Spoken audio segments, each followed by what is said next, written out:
Yaha. Welcome, welcome, welcome. Ah! Wah! Wah! Wait, did I hit? Hold on.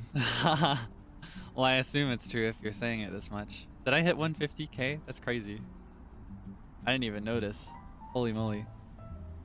Wow. Hi. What the heck?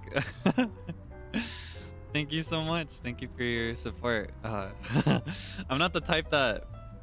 I don't know. I'm not the type that gets very invested in the numbers side of things. I don't tend to think about it very much, and I don't tend to set goals related to it myself, but it does feel really cool whenever there's a nice milestone. So thank you so much for your support.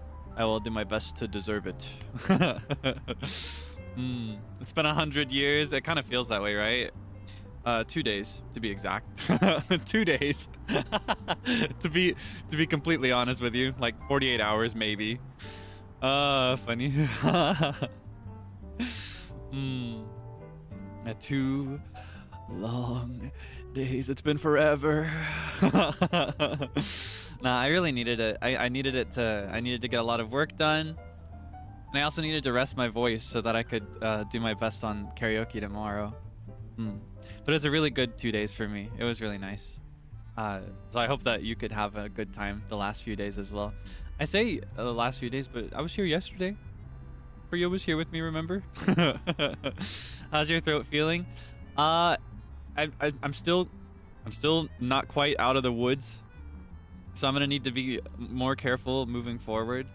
But I think I've recovered enough that I can sing confidently tomorrow. I just may need to pull my punches a little bit, and I may need to trim my set list a little bit. I will say I got approval for 15 songs this time, but I think I'm just gonna do 10. I'm gonna do 10 like the last one, just to be safe. I don't want to push myself too hard. I think pushing myself is part of what got me here. Yeah, there will probably not be 15 songs in the final set list. I'm sorry to say. Sorry to like throw that number out if that got your hopes up for a second. Around 10 is the most I can handle right now if I'm going full power for every single one. I could easily sing like 20 to 30 songs if I were just, you know, halfway doing it. But I don't know. I like to give it my all every time. So 10 is the most I can do for now. I hope you can enjoy it though. I've already set up the teaser. I can't decide if or when I want to post it. But you remember how last time I teased the set list with question marks? I thought that might have been too easy for you if you know the genre. So this time, I decided instead of using question marks, I would describe each song using 4 emojis. So I wonder if you could guess them with only the emojis. You did too well last time. You got them all right. I can't let that happen again. I need there to be some room for doubt. Though I will say, to me, every single one of the emoji combinations is really obvious, but only if you know the song. That's the thing. That was my thought. My thought was that having all the number of letters in each title was something where if you knew the genre, you could just search through lists of songs to find it.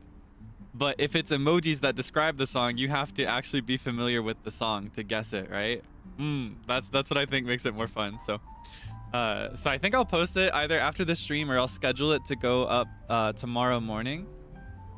Just like 8-ish hours before the first stream. Yeah, that's what I've prepared. You did too well. You've taught me that I need to up the ante, so we'll see if you can. We'll see if you can manage. I will say, knowing the musicals that I like definitely gives you a leg up, because I can't do a set list that allows me to sing these songs and skip the chance to sing these songs. You know what I mean? I'm really excited though. I'm really excited. I really love musical theater, and I feel like it doesn't get, specifically old school musical theater doesn't quite get as much rep as it deserves, I feel. So I'm excited. I've been trying my best to practice a little bit without pushing my voice too hard. So I think everything should be good to go when the time comes. How many songs? Again, I think it'll be 10. I got approval for 15, but I think I'm going to trim it to just 10 this time, just to be safe. So the other 5, I'll probably throw them into another musical theater set list. I could write like 5 musical theater set lists if I had to. So there's a lot more where this one came from. If you enjoy it, I might do another one in the future. Have you played a role before? I've mentioned this in passing. I've played 2 actually. I did Scar in The Lion King, and I did Warbucks in a production of Annie as well. Those are the 2 that I've done. I've always wanted to do more. I just didn't have very many opportunities in my local community. We never really had that, so I had to kind of had to take what I could get. You know what I mean? One musical per song. One musical for most songs. There are 2 musicals in particular that I'm a little selfish. I'm a little greedy, so you might see more than one from a couple musicals. But the rest of them, it's one per musical. A little transparent. I'm not a little transparent. I'm fully transparent. Oh, are you talking about the light from the leaves from the canopy above? Is that what you're talking about? Yeah, no, I'm fully not transparent. I'm fully opaque. I'm fully opaque. I'm a human being. I'm not a ghost.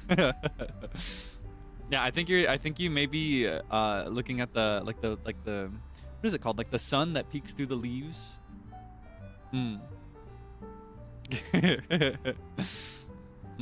Oh, fake. No, opaque. Opacity. 100%.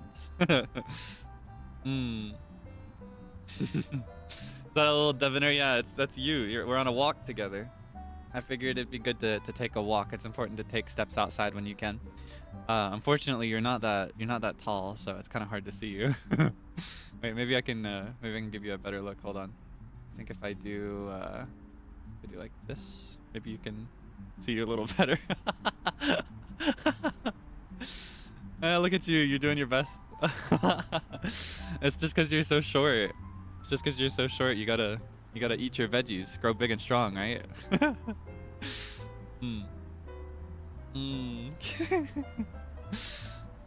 Uppies, please. Maybe just a maybe just a little bit. Nah, down you go.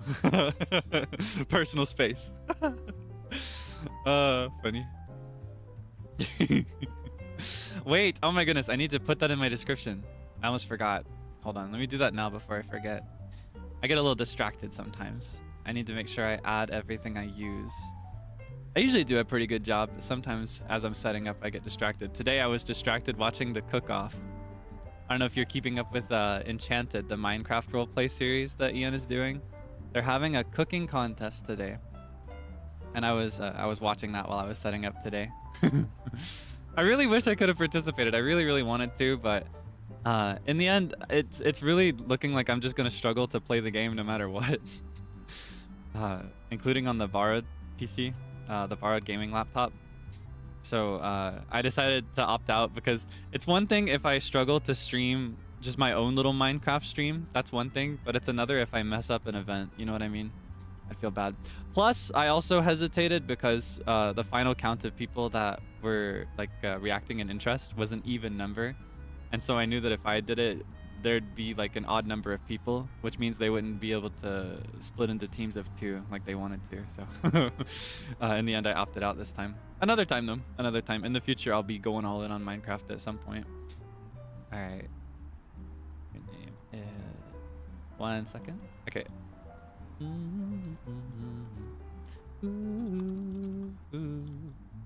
Okay. All right.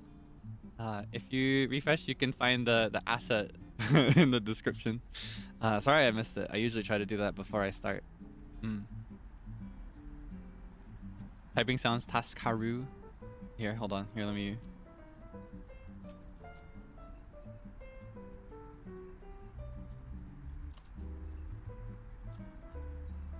Do you hear that? I wonder. We're right behind you. Who are you talking to right now? Well, that's a debonair. I can still be, you know, there's more than one. I'm talking to you right now, silly. Another snippet of ASMR. I don't know. I mentioned it before, but I'm kind of insecure when it comes to presenting something as ASMR on purpose. I'd like to try it though. I'm tempted to like, just on impulse someday, get a proper ASMR microphone. I know Zeal just got one. He showed me a few pictures of it. I haven't heard it yet, of course. He has. I don't know if he's been testing it or not, but he showed me like the unboxing reveal. It was pretty cool. Yeah, I think the closest thing to ASMR I could do, I've described it like this before, is just talking, just a normal conversation, just slightly quieter.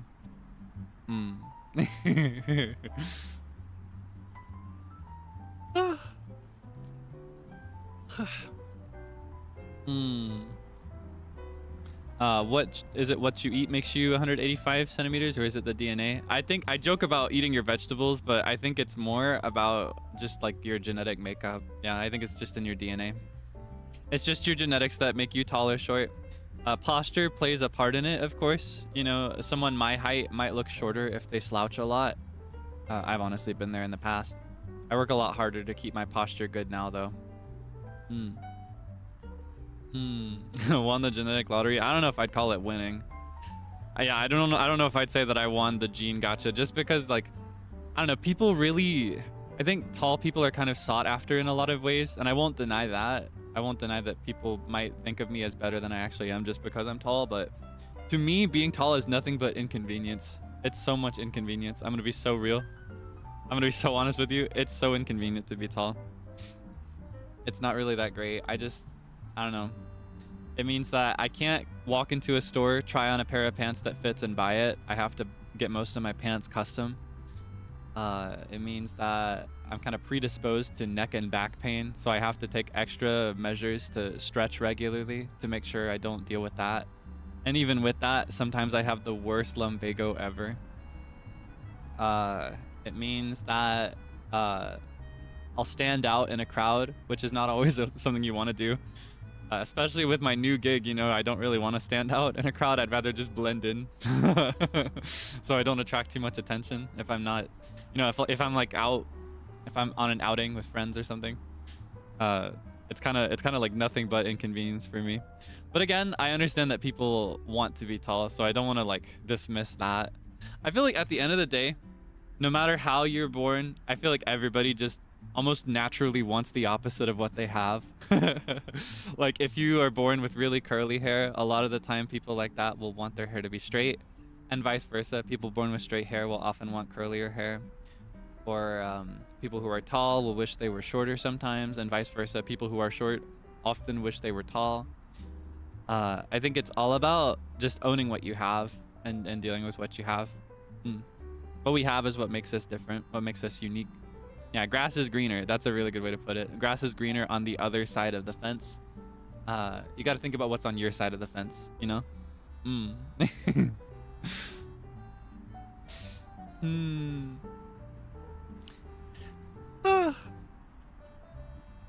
How many debonhairs would it take to reach you stacked on each other at eye level? I wonder, actually. I think I could figure that out. Do you want to try to figure that out? Hold on. Let's see. How can I figure this out? Where's my... Let me find the debonair reference sheet.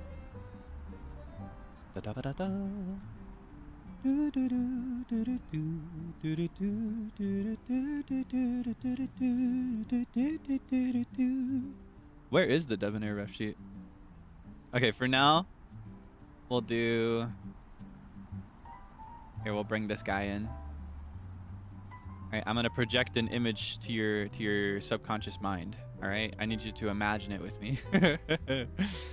Okay, why can I not find this reference anywhere? What folder did I put this in?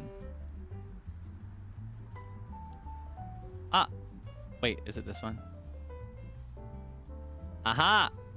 Okay, so we can figure this out.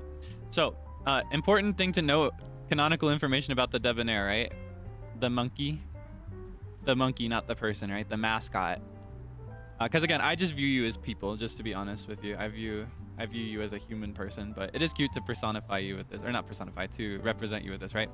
Important piece of canon information is that the height is variable, just like with real monkeys and just like with real people. Height is variable. You can have slightly taller debonhairs and you can have really, really small ones. You see? So it's not 1-to-1. This is an approximation. Theoretically, you could have a debonair that's just as tall as me, maybe even.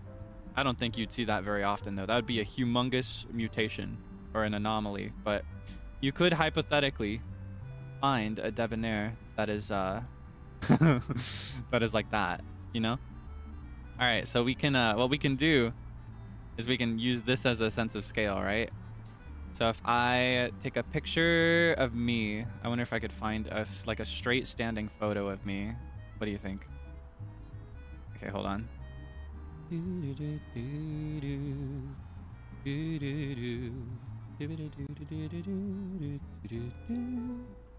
Ah, okay. I found one. I found my mugshot. Just kidding. I've never served time or anything like that. I've never done time. Don't worry. That's just what I call it. I usually call this like the yearbook photo as well. When we debuted, they lined us up and they took photos of us one at a time, just standing straight forward and making our most neutral expression. And I don't know if you can see it in mine. I actually got kind of nervous for my photo. Does it show in my face? Hold on. Do you see it? Because I think a true neutral expression for me would be like, you know, just standing straight like that. But I don't know. I'm very used to being in front of a camera. I don't know what got into me. It was just, I don't know if it was like the craze of getting ready for debut or what, but something about that just kind of got to me and I got a little nervous for my photo. So I've got like real yearbook photo vibes. You see what I'm saying? All right. So where is the, all right, here's the debonair. So we can figure it out using this as a scale, right? All right. So would you say this size is constant as an average estimation? All right. So here's what we can do. We'll bring my mugshot over here. Bring the debonair right here. Line it up with the heel. All right. Here's what we can do. All right. And then like this. I can...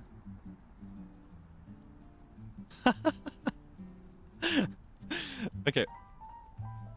And just like that, one at a time. How many will it take?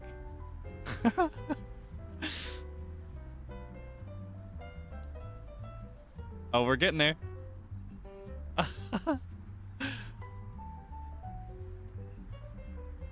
Okay. Is it exact? I'd say that's pretty fair, right? I'll give you that. You'd need a little bit more, but we'll call that even.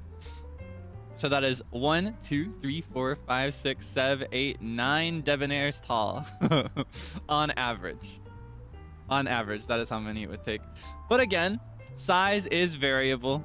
It's not constant. You may encounter taller debonairs in the future, or just at any point, just like you encounter taller people. For example, I don't know. I could see a debonair being like this, even. I could see a debonair being this big.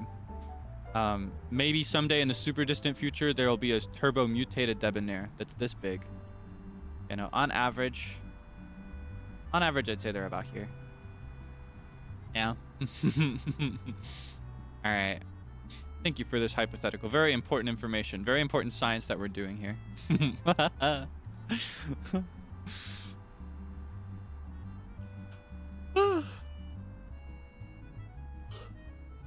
Apologies for all the yawning. I've been napping nonstop. Today was probably my worst nap day ever, and that's kind of insane because I had a really bad one last week, or no, this week, like several days ago. Not several days ago, 2 days ago, day before the Bokura collab, because I told Frio about it. Yeah, that's how I remember. Okay, but yeah, I had a day like that Wednesday where I was just napping and napping and napping. I'd wake up, I'd be up for about 20 minutes, then I'd nap again. I'd wake up, I'd be up for about 45 minutes, then I'd nap again. I just napped all day today. I wouldn't wake up for more than a few minutes. I slept the whole day. I slept like a whole, I think a cumulative like 15, 16 hours today. Maybe. Hold on, let me do some quick math. I'm just ballparking based on how it felt. That might actually be a gross exaggeration. Let's see. Okay, quick math. I went to bed. When did I go to bed? I think I went to bed around... It was actually a little bit earlier than lately. I think it was like... hold on. Oh, wait. I can find a receipt. Hold on. I can find receipts. I'm about to play detective on my own messages. Okay. I think it was close to 6 or 7 a.m. EDT. I'm gonna check for a message that I sent. Hold on. I sent a message just to buy the beat just before I fell asleep. Okay, went to bed around 7, because I sent the message at like 7:01, so we'll say 7:20, 7:30, because I went straight to sleep after that. That's early. It is lately. That's early lately. Okay, and then I slept for a bunch of hours. Then I woke up and tweeted something, and then I went straight back to sleep. What did I tweet? Okay, around 4 p.m. I tweeted, "Oh, I just want to keep napping," and then I kept napping. I just went right back to sleep. And then I woke up like, what, 2 hours ago? Like 7:30. So hold on. So that's okay. Closer to 12 hours. Closer to 12 hours than 15. But that's pretty big for me lately, because I've mostly just been taking short naps throughout each day. It felt like 15. Did you dream? I don't think I did today. I think I just slept. I think I just laid there like a rock, and then I never came back. See, I apologize for the yawning. I'm still kind of waking up. And honestly, I kind of want to go right back to sleep. Let's take a nap. Just kidding. I knocked out. I conked out. That's a proper slumber. Yeah, it's probably a sign that I need more rest. Honestly, that's the downside of sleeping polyphasically like I have been. And that when you sleep polyphasically, that is when you take naps multiple times in a day rather than sleeping a full session. You get the amount of sleep you need, but you're constantly in this weird state between being awake and being asleep. So your body's never fully properly rested. So I need to take that more seriously. I need to be more careful about it. It's just rough. I want to have my cake and eat it too. I want to stream now, and I want to hang out with my friends at night. It's so tough. I can't have both. It's not fair. It's just not fair. I can't have it all. I wish I could break myself up into 2 Kaelixes and have one of them do this and then have the other one hang out at night, and then like have both of them merge every now and then so they could like share the memories or whatever.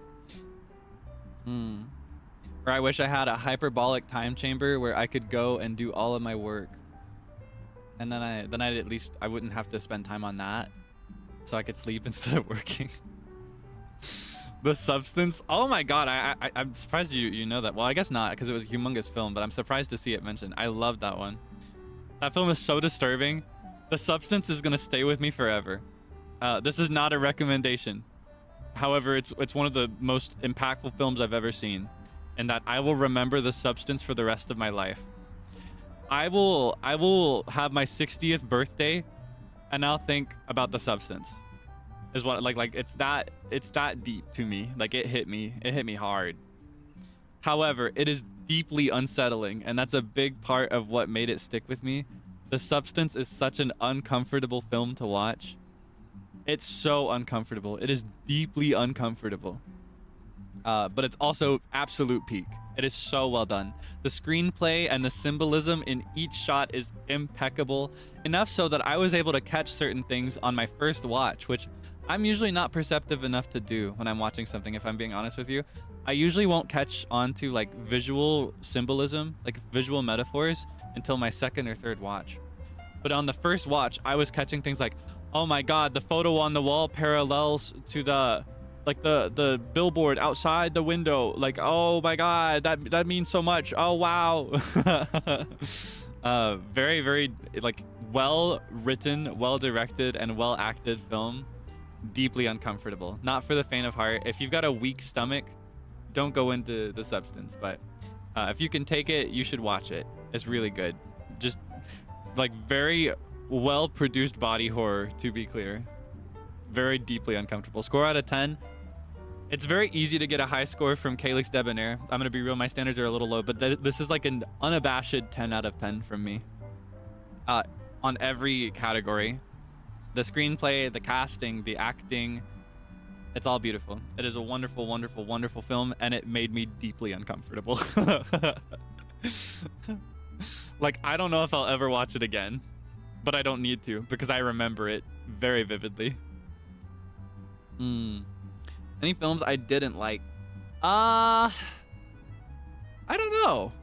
I'm very easily impressed when it comes to things. When it comes to watching movies, a lot of the time if I'm watching a movie, I'm watching it with friends anyway. So there are times when there's an objectively boring film, but it becomes more entertaining because of the people I'm there with. Or even in a really poor film, I'll probably find something that I like about it. So I don't know. I really don't think so.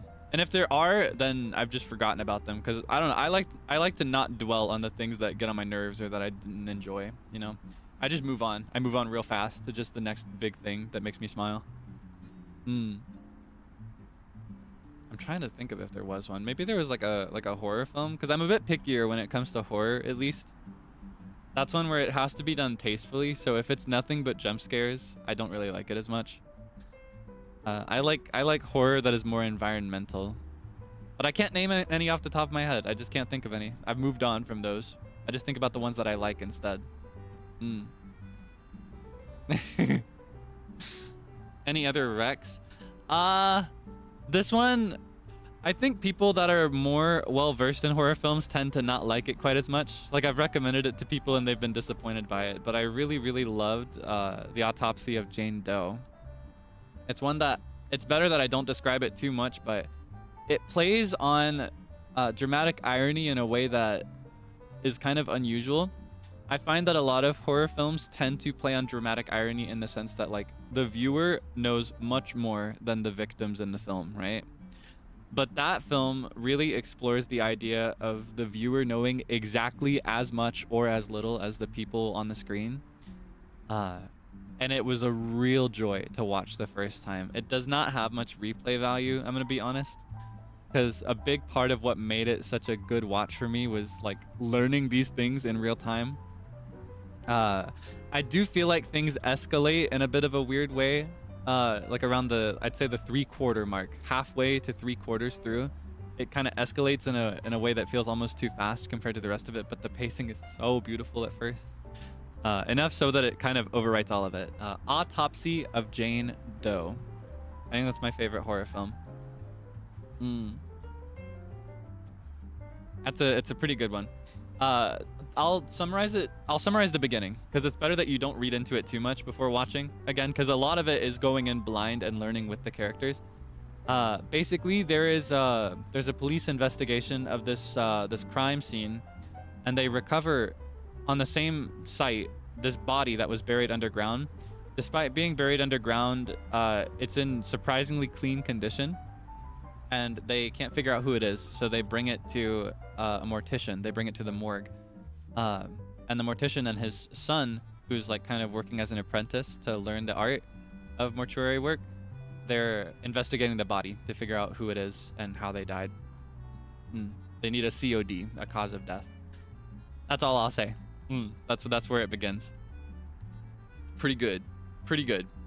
At least in my opinion. Again, I've recommended it to some film buffs, like the type that really, really get into reading into a film and watching as many as they can, and they were kind of disappointed by it, but I loved it.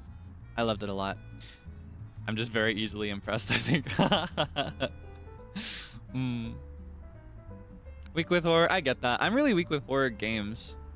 I just like to watch horror movies. I think if I see it happen to somebody else, it's very enjoyable. But when it's me behind the wheel, that's where I kind of struggle.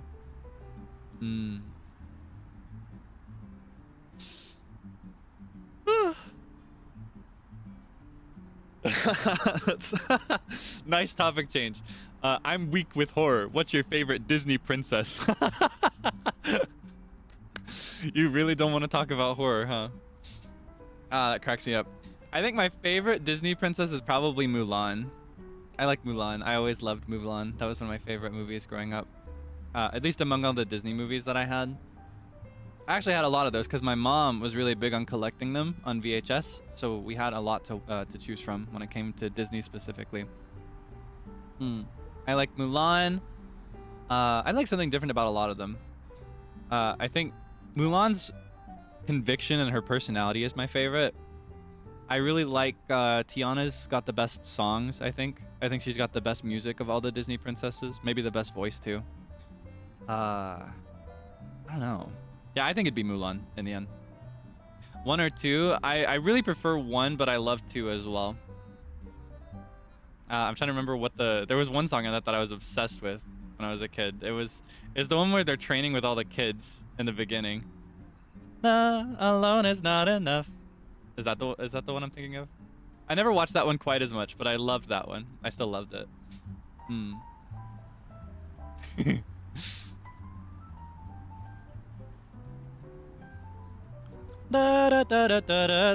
Lesson number 1.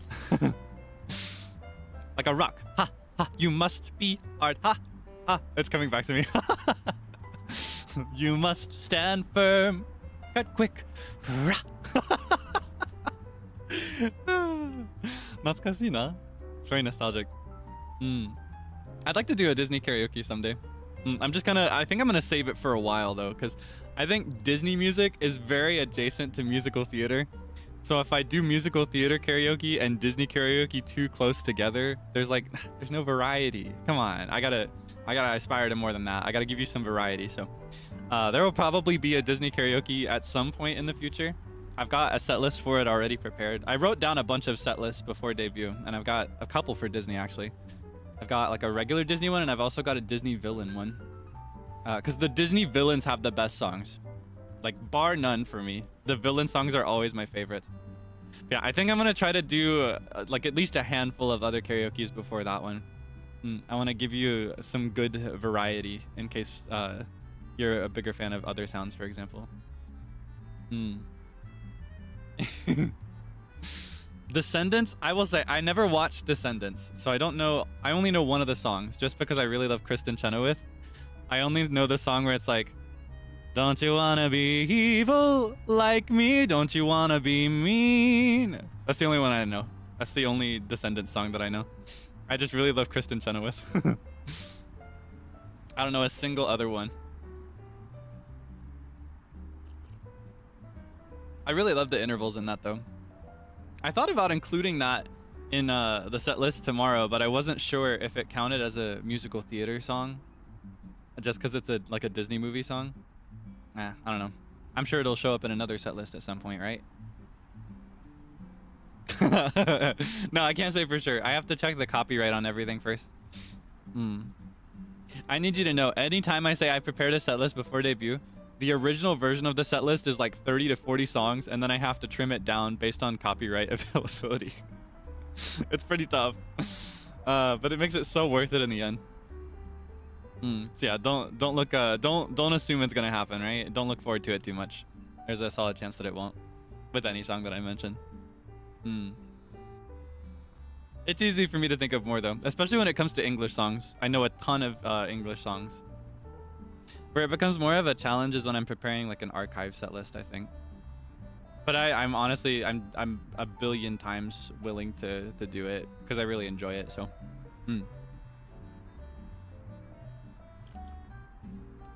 That's just the way it goes. Ooh, Willy Wonka, huh? I need to watch the new Willy Wonka, like the one that's more based on the musical than the original movies, because I never got into the Willy Wonka musical. Like the onstage musical. I don't know the first thing about it. I do know the song from the original movies, though.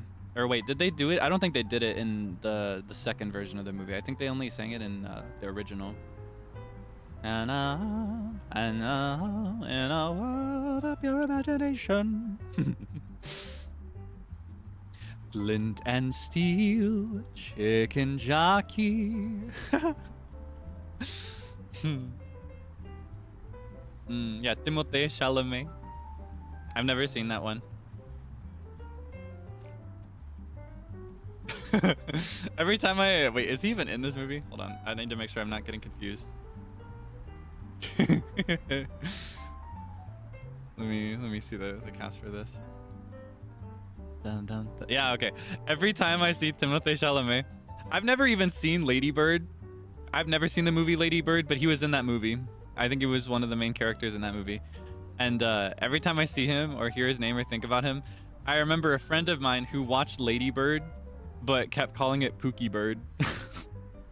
She would only call it Pookie Bird for some reason. She'd be like, yeah, I went out to see Pookie Bird. I was like, Pookie Bird?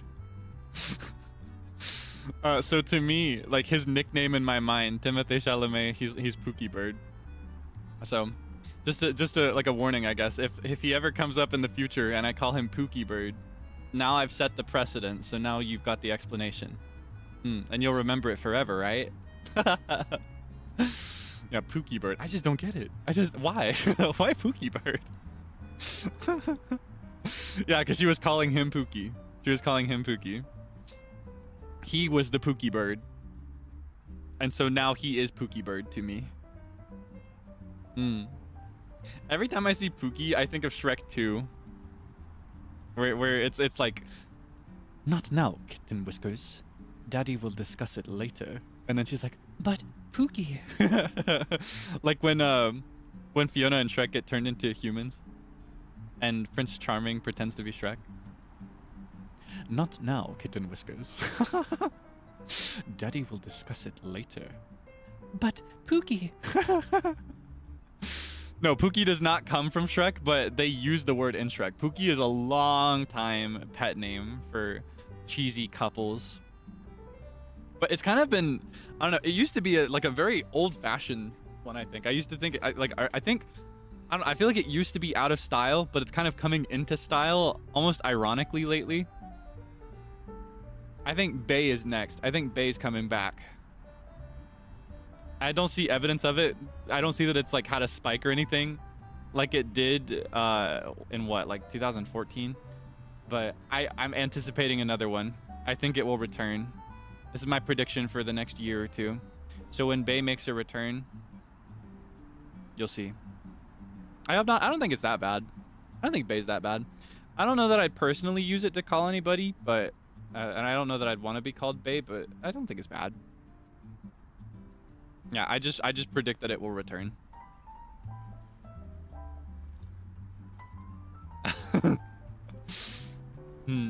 Shoddy, I think Shoddy's forever.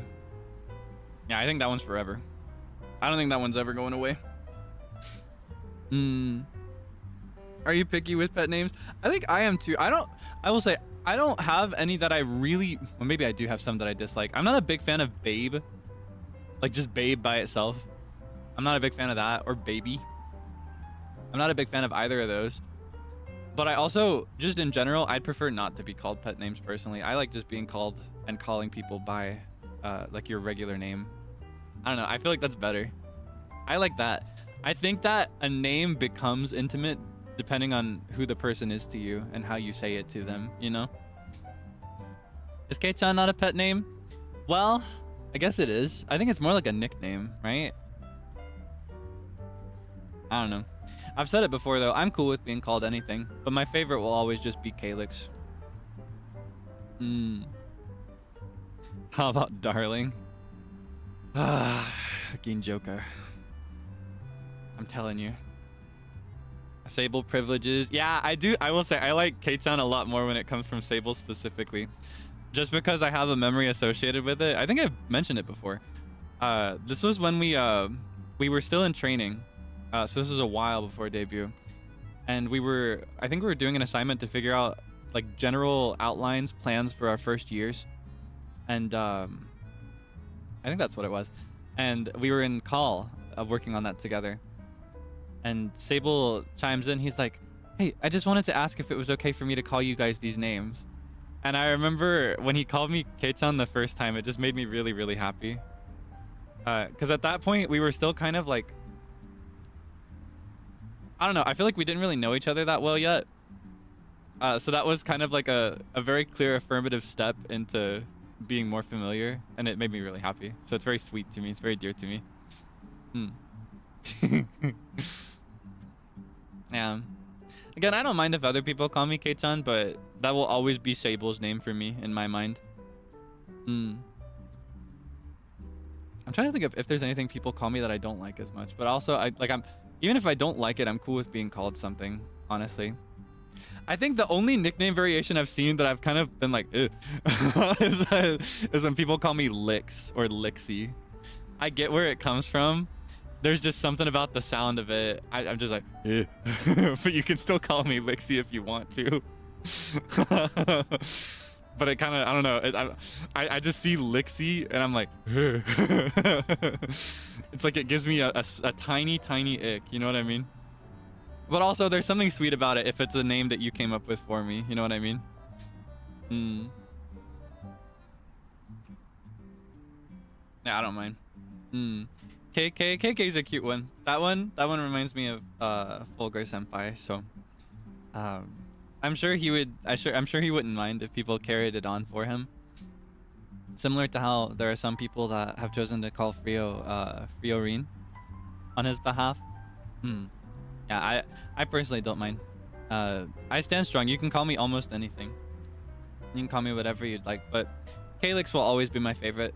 I think that your regular name is special. If it's a name that doesn't discomfort you, of course.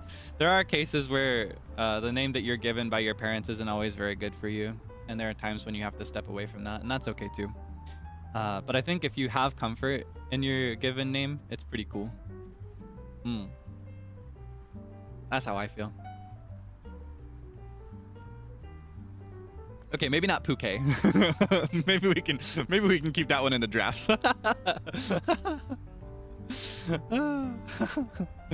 Funny. Puke. No. Okay, that one I'm gonna veto Puke. Because that makes it sound like you're calling me poop.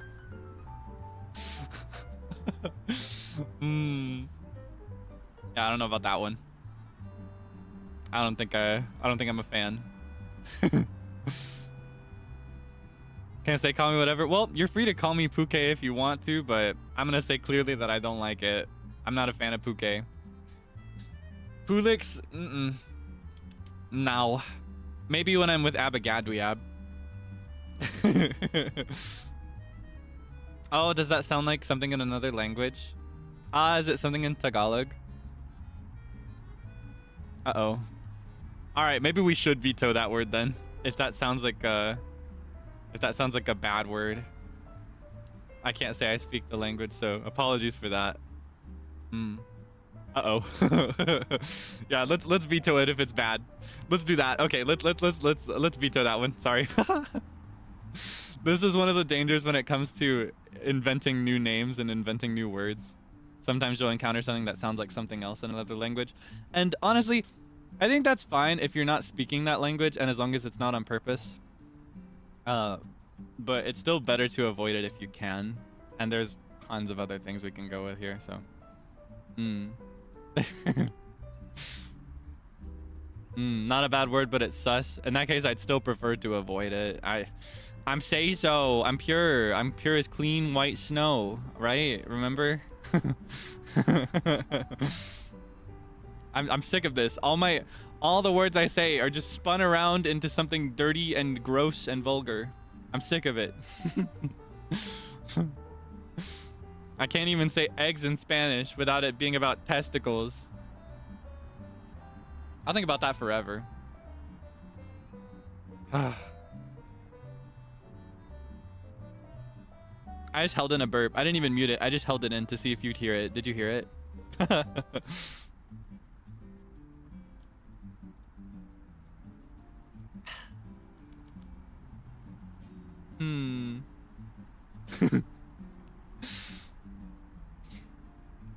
Oh wait, actually, I kind of want to do this.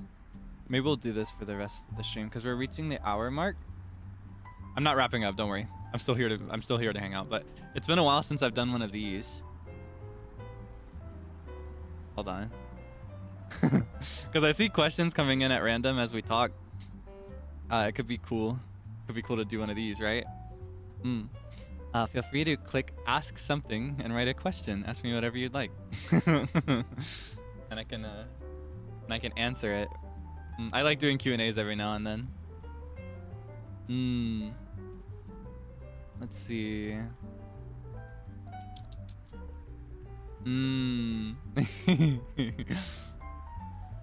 Ooh, I love questions like these. Okay. I love questions about my boys. I love talking about By the Beat every single day and never anything else. And being profiled for it. I love that. It's so fun. Okay, what fashion style do you think suits each By the Beat member? Okay, so I think my answer would be a combination of just what I associate with them with my general knowledge of fashion. I will say, I never got very deep into fashion theory in my time as a model. I was more just like I was a body that they'd bring to the catwalk, you know?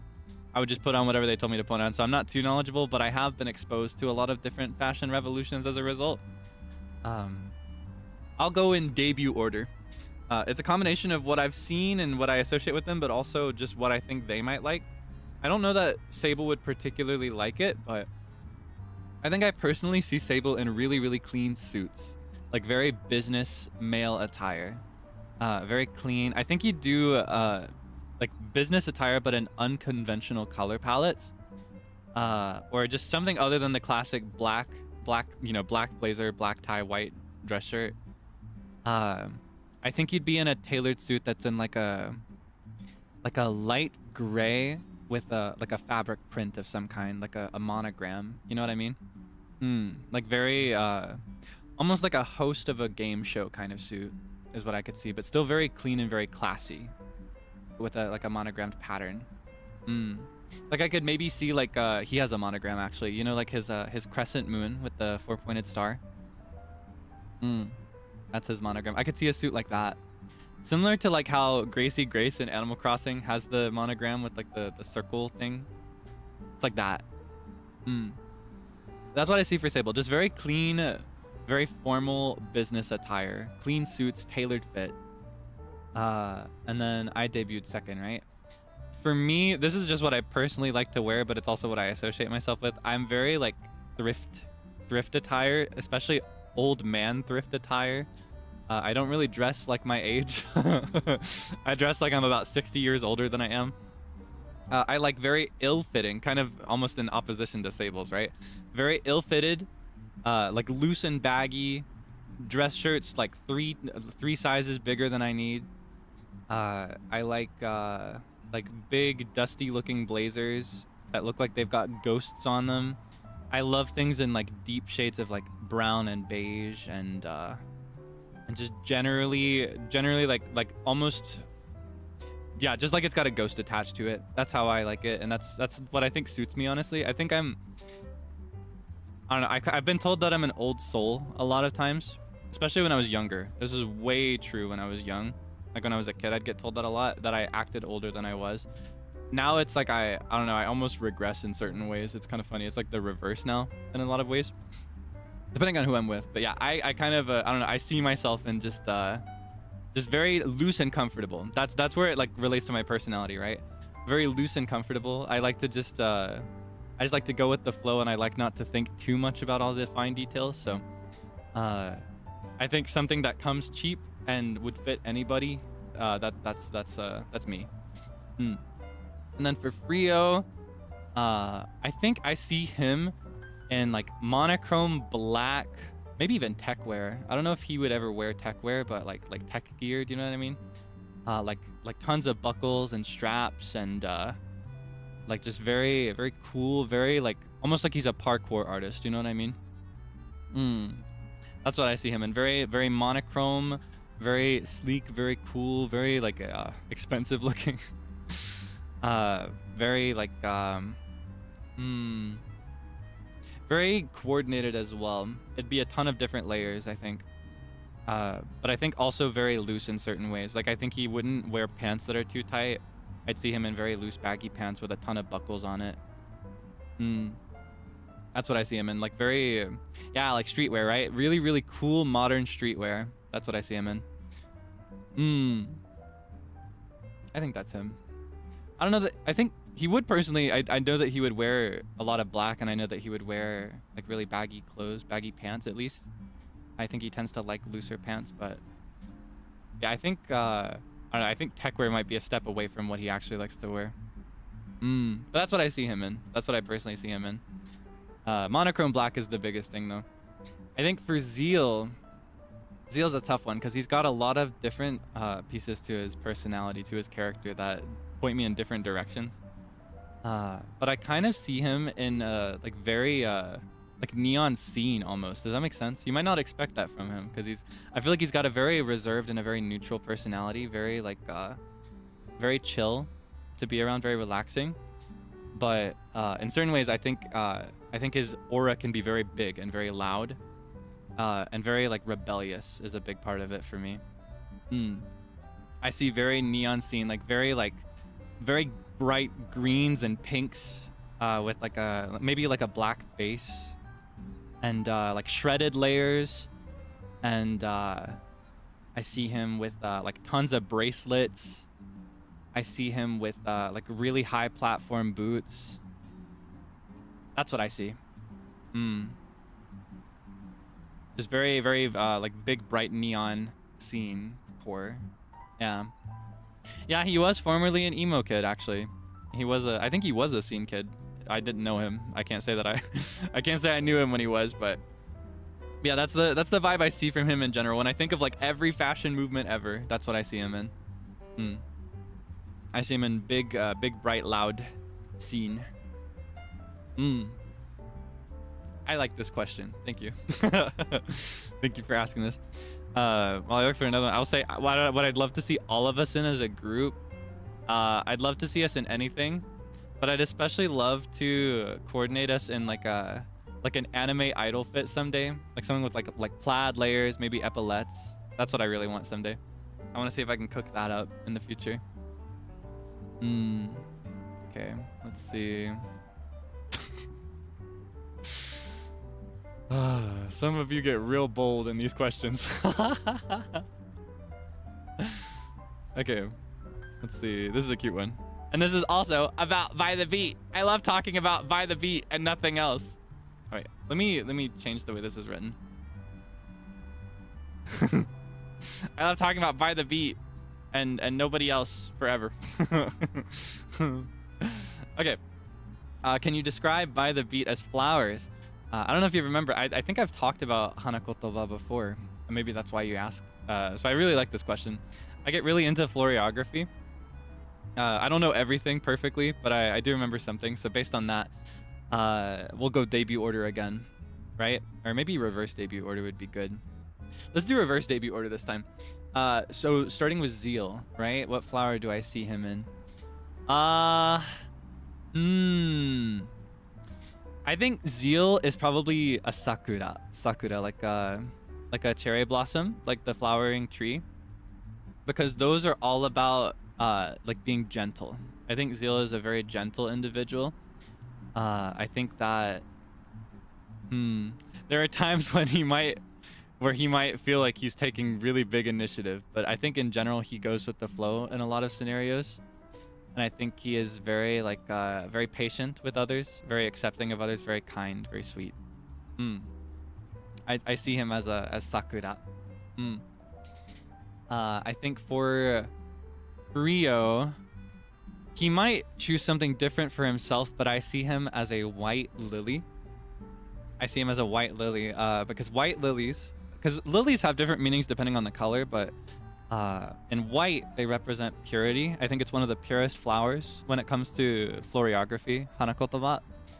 And I think with Frio, I don't necessarily mean that he's pure in the traditional sense of purity, like chastity, which is what a lot of people associate that with. But I think more like pureness in his intentions and pureness in his words. I think with Frio, what he says is exactly what he means, and what you see is exactly what you get.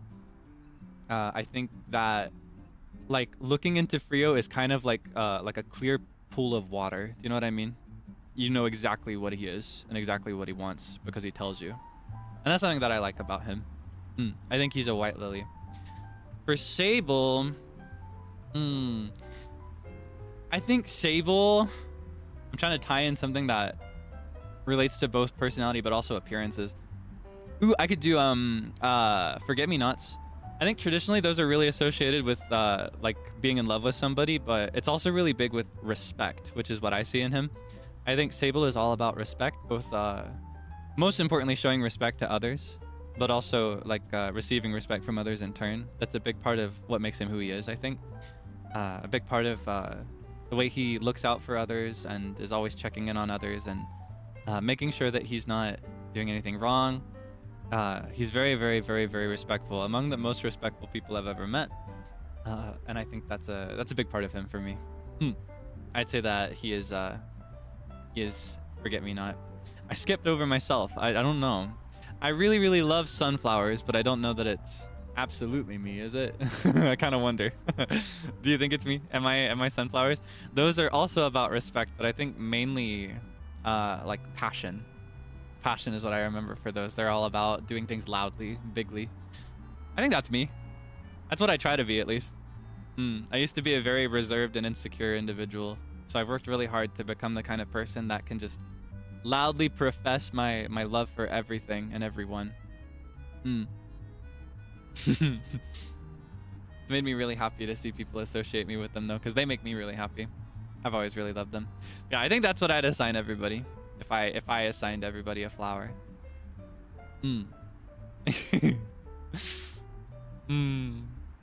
Ah, sweet. Okay. All right, let me find one that's not related to By the Beat. I can't do too much of that, as much as I love talking about them. Let's see.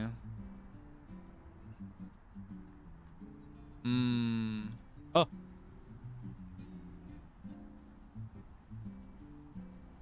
Okay. This one is kind of long, so I'm just gonna write it myself, but someone is asking me to clarify a boundary. Okay.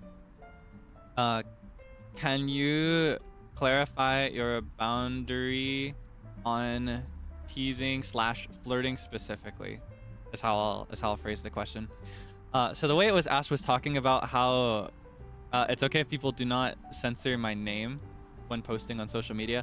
I personally feel like I cannot ever hope to control what anybody does on social media, and I don't want to. What I care a lot more about is just how things go here, like when we're hanging out in the context of a live stream. So that's where it matters a lot more to me that we're on the same page. It is considered a more respectful thing to do, not just to me, but also to other people, to censor my name when doing things like this. Just because, you know, it's not just me that will see it if you write my full name. It's other debonhairs that might not want to see you talking about that stuff. So good etiquette in general on social media. I can't tell you to do it, and I'm not going to ask you to do it, but I will tell you that good etiquette is to either censor the name of any liver that you're talking about when saying anything sensitive, or to keep a private account is another common thing. That's really common in the JP side, not so much EN. I think among EN viewers, it's more common to have a public account. Another habit that's big in JP is to block the livers so that they don't see things as easily, but even then the risk still stands for other viewers seeing it who don't want to. So in general, it's a good idea to come up with like a nickname or like a censored name, or to just use emojis as well. Yeah, what matters most to me personally, right? More than, well, this is the same boundary, right? For me and for others. I would prefer that there's no direct flirting here. I have described this once before on stream, and it does kind of dip into that territory sometimes, I've noticed. I try not to address things or like restate boundaries unless it gets really, really bad. Yeah, I would prefer that there's no flirting here. Not just for me, right? Because on one hand, it makes me not necessarily uncomfortable. It just makes me kind of nervous. It throws me off my game, and I like to be in total control of where I am and stuff like that, and what I'm talking about. But on the other hand, it might make other people uncomfortable to see as well, and that matters to me a lot more as well. So I would prefer that there's none here. Thank you for asking. Thank you for asking. If there's ever anything unclear about my boundaries, please don't be afraid to ask. Is there a difference between flirting and joke flirting? I think that the effect is the same, so it's probably better to avoid. It's okay. The way I described it before, I think it was this 2.0 that I described this, like the second debut, or not the debut, like the intro 2.0, was being down bad. it's okay to react to something that I say if it I don't know is in that territory, especially if it's on purpose, because there are times when I am teasing you, but I would prefer that you don't flirt back, that you don't try to dish what you receive, you know what I mean?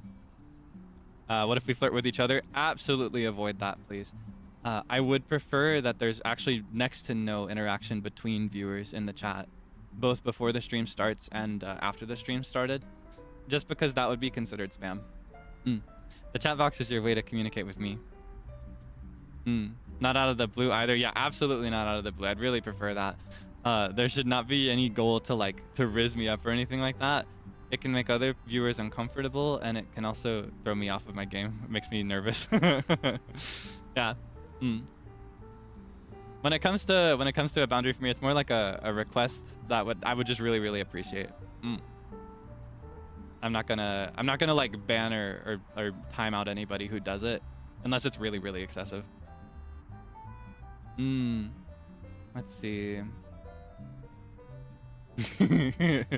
I love all the questions coming in about By the Beat now that I've done 2 in a row. Someone is asking if I have nicknames for By the Beat. In English, I just call them by their first names, just because that's how I operate in English. That's how I like to call people, no matter who they are. I prefer to just call them by their name. And I'm kind of working towards that with my senpais as well. I'm working towards just calling them by their name instead of throwing on senpai. But in Japanese, it is different. With Japanese, nicknames and honorifics play a big part in showcasing how you feel about people. So in Japanese, I do refer to my senpais with senpai. And in Japanese, I do have nicknames for them. I don't always use them. Sometimes I'll just call them just like the transliterated version of their names in Japanese. But right here, let me hide this while I'm finding another question. But yeah, for each of them, Seible's Japanese nickname for me is Seible, as a take on Seible-kun, Seible. And then Frio is Furi. I sometimes call him Furichin as well. Sometimes that just slips out. And then Zeal's is Ji-san, as a short form version of Jiru-san. Jiru-san, right? But it sounds like Oji-san, like grandpa. That's on purpose. I saw people curious about that after the repo collab with Zeal and Banta. Yeah, it is on purpose that it sounds like Oji-san. It's because he's old. Yeah, that's my old man. That's my grandpa. So I call him Ji-san. That's my nickname for each of them. Let's see.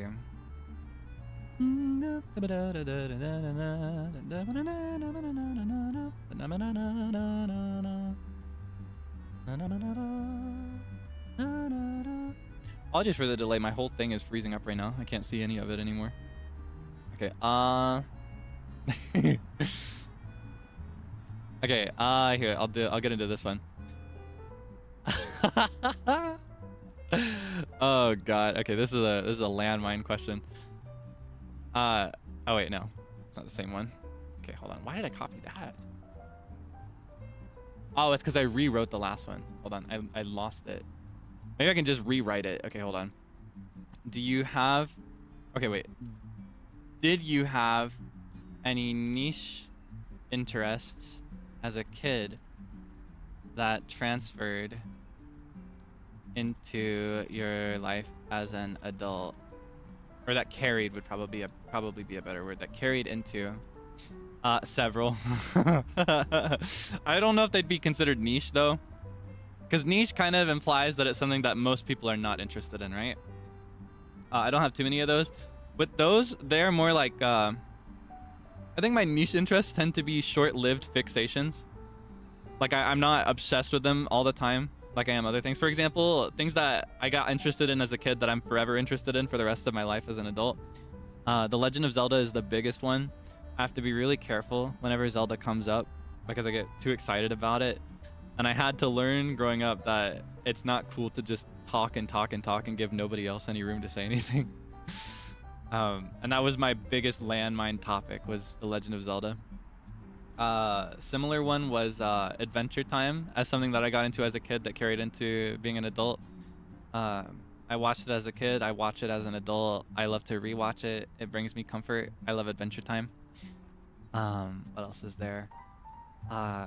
Those are, I wouldn't consider those particularly niche, but I would say that it might stand out as something that like was transferred across my childhood into adulthood. I think when it comes to more niche things, I got really into, for example, Morse code was something I got interested in. I talked about that. Adjacent to Morse code, I got into nautical flags. Are you familiar with nautical flags? Are you familiar? When it comes to sailing, like on boats on the water, there is actually a form of language where you can communicate using flags on a string, like not a string, like a string of flags on a what is it, like a run line? What is that called? Like a cable. Have you ever seen a boat that has a ton of small flags on a single like rope flying? Like rather than one really big flag, they'll have a ton of small ones with different patterns and colors. Those actually communicate something. Each one has a different message and also a different letter, so you can both spell words and communicate certain messages. I learned it because of not a Disney film, a Ghibli film called From Up on Poppy Hill, where in that one they had, I'm trying to remember, I think it was 2 flags, but the one I remember really vividly was the nautical flag for the letter W, I think. It's the one where it's a blue box on the outside and a red cube on the inside. With a white stripe in between. Yeah, there's one for each letter, and each one also has a different message. And I think there's also one for 0 through 9 as well. So if you have enough flags and enough space, you can actually communicate just about anything using them, which is pretty interesting. And the whole idea is that when ships pass by each other, they can see if the other ship needs help with something, for example. Like I think one of them communicates like engine troubles. So if you have a skilled engineer on board and you see a ship that's flying that flag, that might mean that you should try to, you know, come over and help them so that they don't sink. Things like that. It's really, really cool. I got really, really into the nautical flags. Likewise, something I talked about, I had a big phase with the peacock mantis shrimp. I think it is the most fascinating and intimidating and terrifying animal in history, and I don't think it deserves to be alive. It's too good at everything it does. It's too optimized, and it feels like an alien on Earth. Those freaks do not belong here. They're so scary. I want to see one in real life sometime, but I'm also really scared for the day that comes. I don't know if I could handle a one-on-one encounter with a mantis shrimp. They're so scary. I'll spare you the full readout on those because I think I've talked about them before. But yeah, genuinely, they're so scary. If you're ever interested in like broadening your horizons as far as what lives on this planet, you should pull up a documentary or two on the peacock mantis shrimp. Look into I'd say first, just to build up, look at their eyes first. Look into videos on their eyes because they have unique world record breaking eyes in multiple categories. And then look into their appendages. They have these fist-like appendages that they use to punch things that are also really unique and world record breaking. They're so freakish. They also are colored like the rainbow. It's insane. That should not be a living thing. You know what I mean? Terrifying. Pretty, I don't know if I'd call them pretty. They're scary to me. Yeah, punch. They literally, listen to me. The peacock mantis shrimp, most mollusks, if they eat other mollusks, they like wait for them to come out of their shell or they claw them out of their shell, right? But the whole point of the shell is that it's kind of like a foolproof protection, right? When you're a crab or like a snail or something like anything that has a shell, you're usually safe inside of your shell. If you can retreat fast enough, you're not going to get gobbled up. Peacock mantis shrimp does not care. It punches the shell open. It has little fists that it puts into like spring lock position, and it punches so hard that it breaks everything open. Marine biologists call them thumb splitters because if you mishandle them, they will break your freaking fingers. Isn't that terrifying? They're so strong. If I could throw a baseball vertically upwards with the same amount of speed and force as a single punch, it would reach the moon. It would go into space. That is terrifying. They're so strong. It creates a pocket of air when they punch underwater. It makes it look like the water is being boiled. There's like an audible pop. It's crazy. It's sickening. And not in the good way. And they're also aggressive and territorial. They've evolved to have a specific part of their body that reflects light in a unique way so that they can avoid each other. Because if they find another peacock mantis shrimp, they're just going to square up until one of them is gone. They're sick. They're sick. They're evil. Yes, it breaks glass. You have to have a special tank to keep one, because otherwise it will break the glass and get out. They're evil. They're evil, evil, territorial, strong animals, and they should not be here. I think when humanity is gone, they're the ones that are going to take over. I need to cool down. I need to cool down. New question. I'm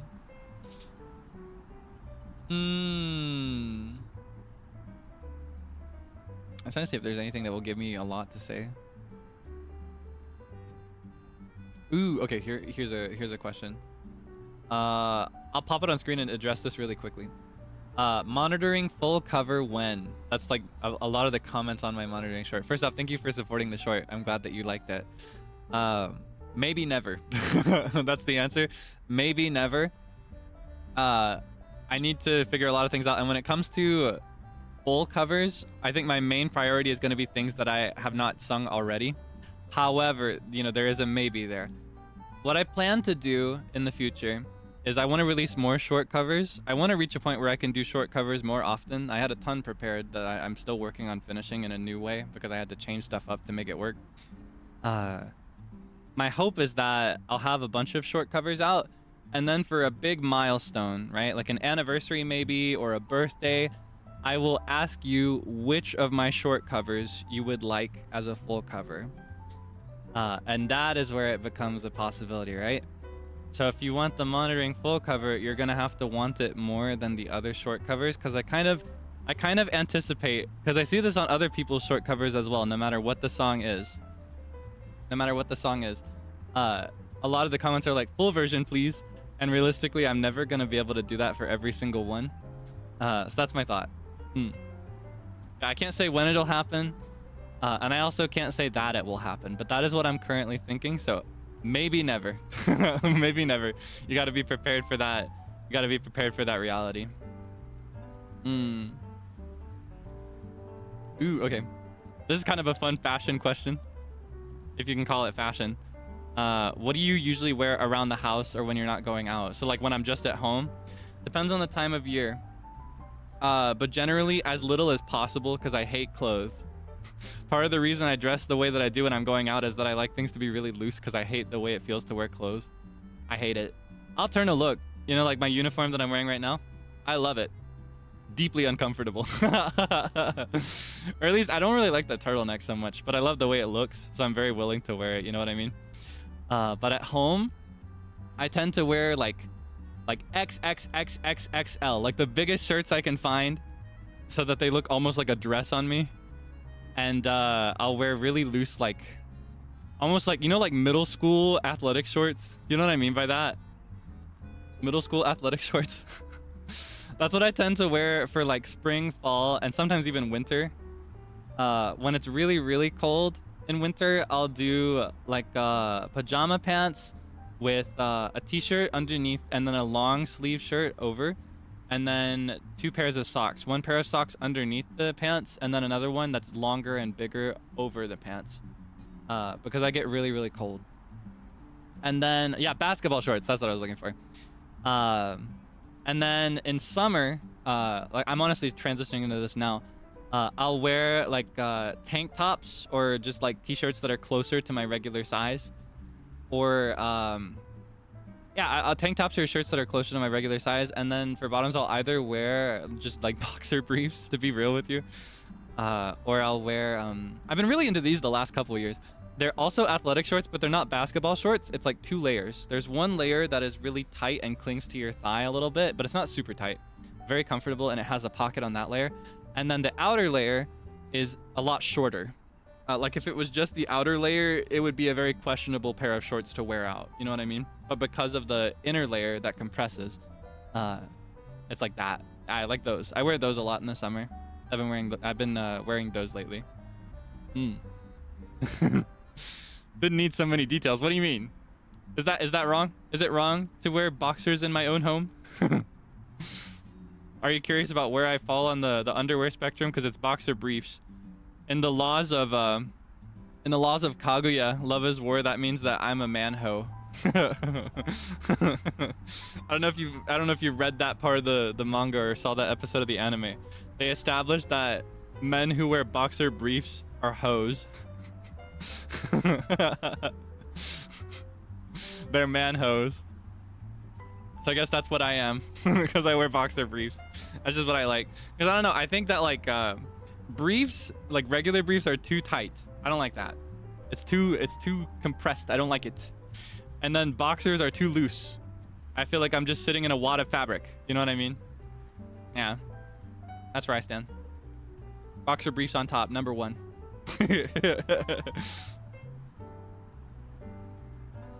Yeah, when I'm just around the house, that's how I dress. You know, like, what is it called? Hataraku, or not, what is it?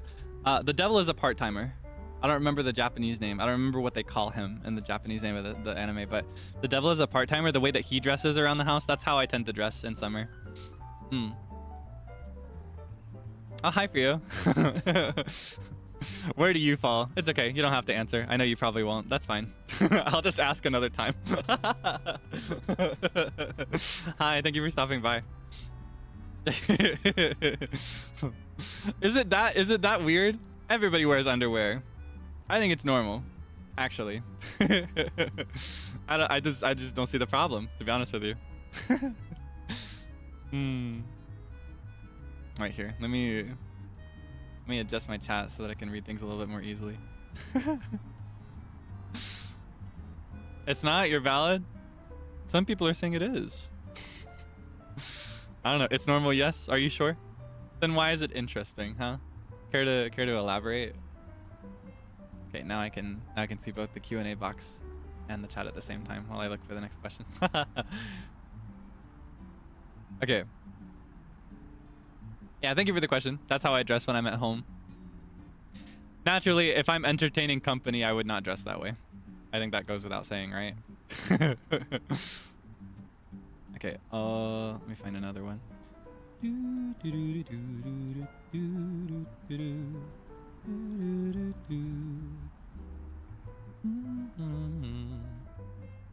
Okay.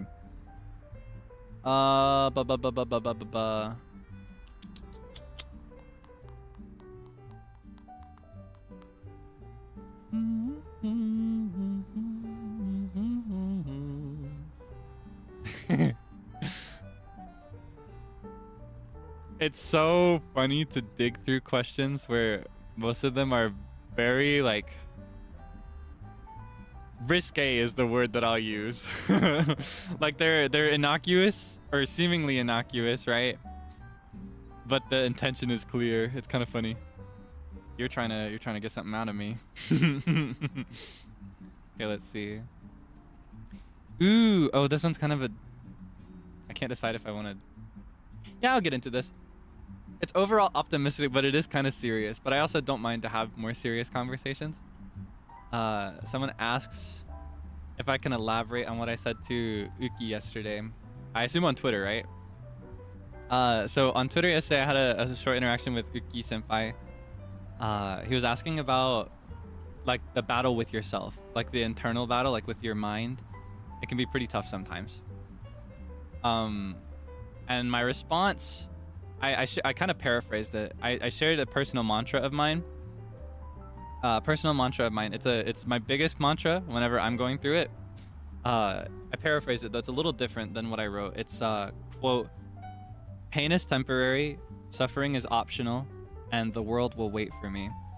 The idea for me here, to elaborate, because I realize that by itself it might not sound like very much. It might be kind of hard to understand with so few words. To me, what this means is that if I am in pain, like if I'm struggling, if I'm doubting myself, or if I'm haunted by memory or by a loss of some kind, it will not last forever. Or even in a scenario where something will never go away, it will gradually get smaller.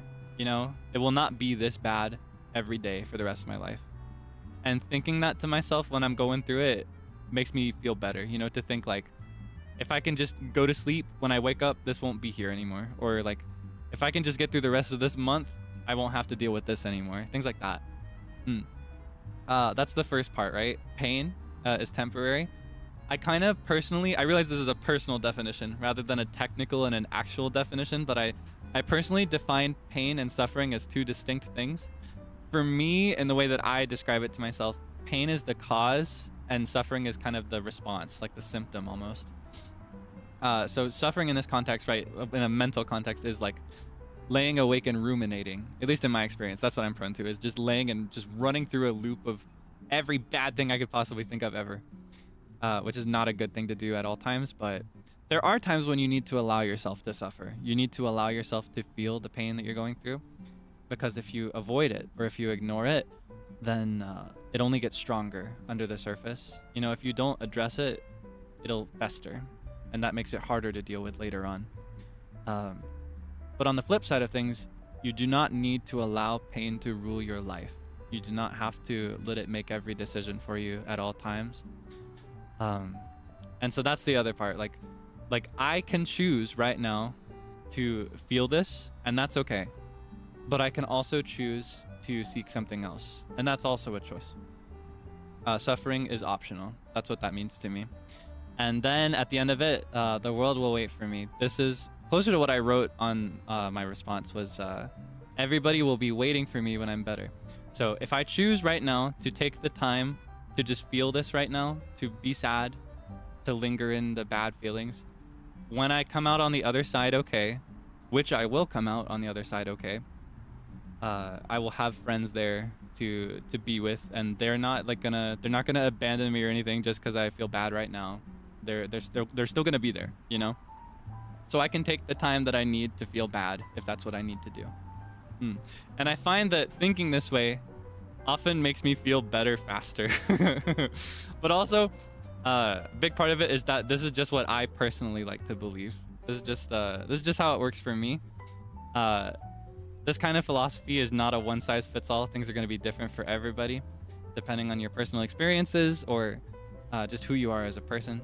Yeah, that's part of what has made dealing with pain easy for me. So I hope that if you are ever in pain and lost, that it might bring you at least a little comfort. If it can make it even just a tiny bit easier, I'll feel really good about that. But again, it doesn't work for everybody. All right, let's see.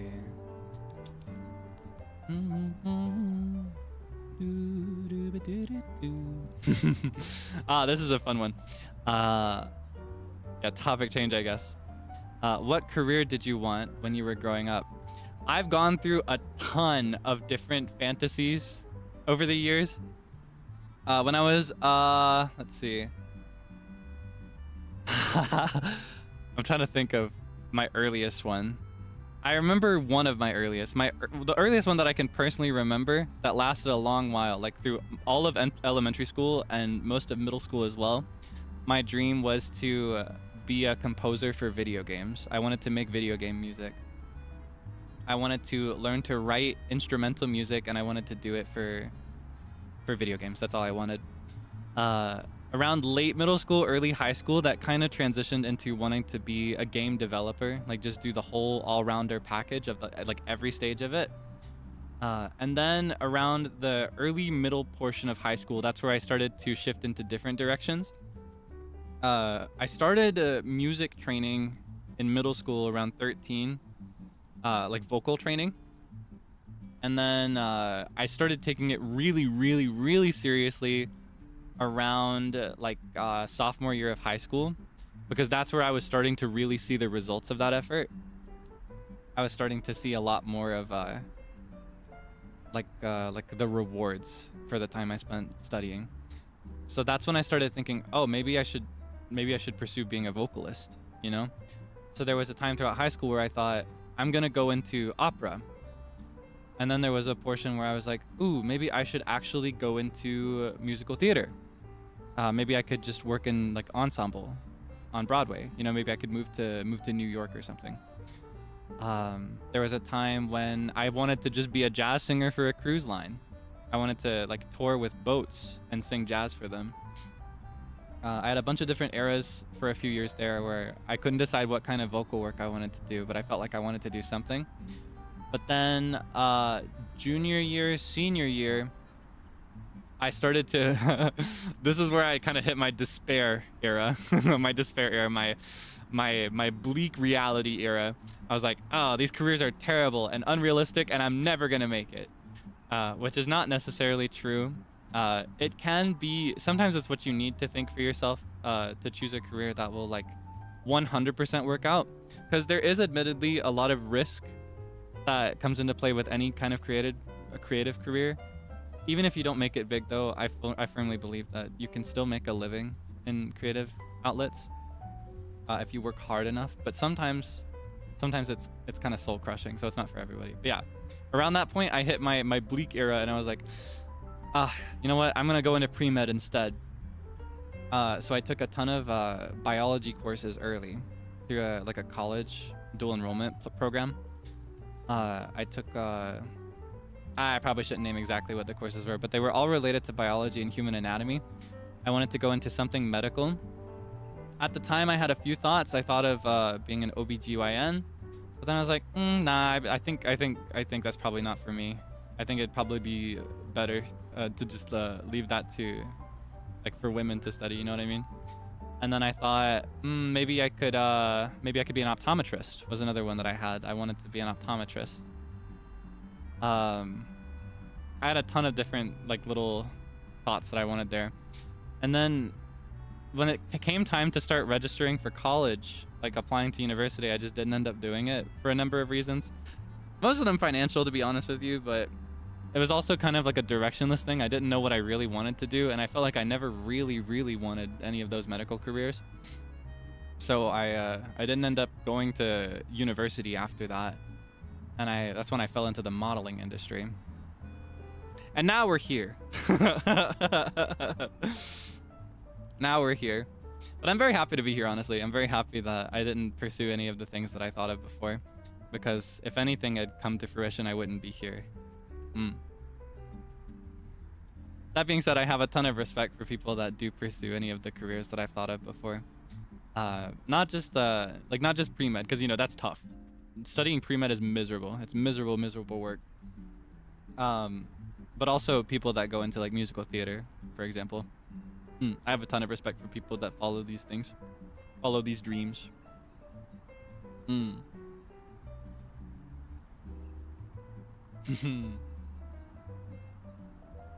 Okay. Let's see. Yeah, maybe that little rough background can kind of walk you through, or maybe not walk you through, kind of contextualize some things you might learn about me now, right? Because a lot of those dreams are why I'm able to do the things that I do now, or why I'm interested in the things that I'm into now. Like why I'm into playing video games and into singing. Would never do OB. That was the part I was more interested in than gynecology. I was more interested in delivering babies at the time. But the more I thought about it, I was like, nah, that's not really for me. I'm just curious about it rather than interested in it. Let's see. Ooh,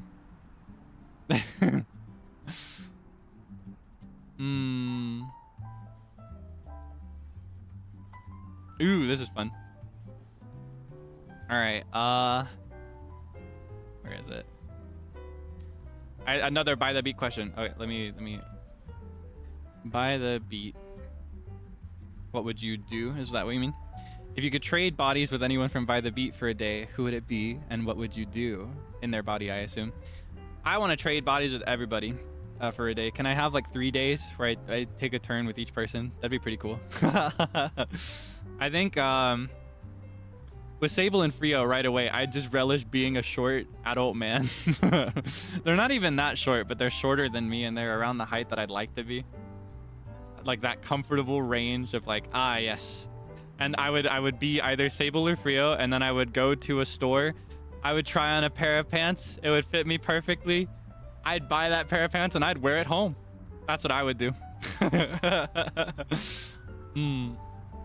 Or honestly, more than anything like that, I think with all three of them, I would just love to be able to use their speaking voices to just say things. Not for anybody to hear, just for me. Just to hear them say things. Because they have really cool voices. Singing voices too. Ooh, that's what I would do. I would take all three of their bodies for a 3-day back-to-back recording spree. And I would record all the songs that I want to force them to sing at once. And then the 4th day, they'd get their bodies back and they'd be a little sore in the throat. They'd be like, what happened? Kaelix, what'd you do? I'd be like, you'll see in a few months. That's what I would do. I would make them sing all the songs I want to hear. Though ultimately, I don't need to swap bodies with them because I think if I ask nicely enough, they'd probably do it. So, this is a matter of time. I'm trying to think of if there's anything else. I wonder, do any of them have any like physical abilities that I don't have? I wonder if any of them can do like a backflip or anything like that. That'd be pretty cool. That'd be cool to experience. Yeah, that's what I would do. I'd think more about their voices than anything else. Do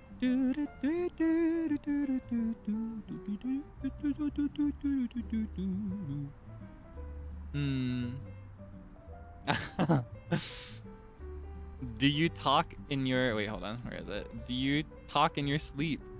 I think I do, but I don't know for sure if I do. Just because I don't generally sleep with other people around. Or rather, I don't know if I do right now. Here's the thing. When I was a kid, I shared a bed with my siblings. We all slept in the same bed for a while. And they would wake me up sometimes be like, Kaelix, you're talking, shut up. So there were times like that when I was a kid where I knew that. And that's how I knew, because I'd hear from them often. When I was in high school, I would share rooms with people for like music related trips, choral trips. I would share either a bed or I'd share a room with people depending on how many were there with me in the room. And one of those times they told me the next morning, they were like, dude, were you okay last night? You kept talking. But tragically, I don't know that I can report anything funny that I've said, because generally when people tell you about it, they won't tell you what they said and they don't always record it. I don't have any recordings or anything, unfortunately. Yeah, because it was going on then, there is a chance that I do now, but I don't know. What I'll have to do is I'll have to have like the classic off collab share house experience with other livers, and then they can tell me. Or maybe I could I think Vox, he uses one of these, like those apps that record you at night. I've thought about that. But I don't know. Maybe.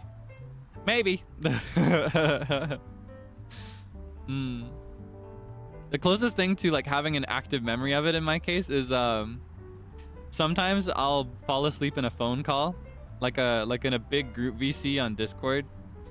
I'll like lay while they're calling with my earbuds in, and I'll go to sleep. And then like when I'm in that weird gray area between being awake and being asleep, right?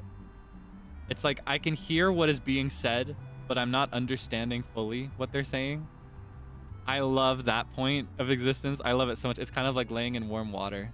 And sometimes I'll respond to that, or I'll say things that, you know, like neurons are firing, but not necessarily in the right direction. And so I'll just say something random, and then I'll just burst out laughing. I've been there before. I vividly remember that. I can't remember what I've said in these positions, but I like that. So there is a chance that I do talk in my sleep, but I can't say for certain. I can't confidently say that I do. There are times when I'm like, I definitely don't do that. But now in the moment, when I think about it critically, I'm like, maybe.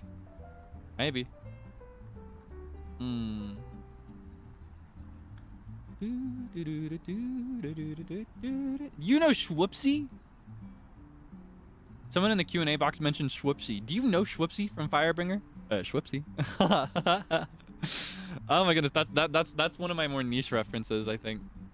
Because I think of Star Kids musicals, Firebringer is probably their biggest.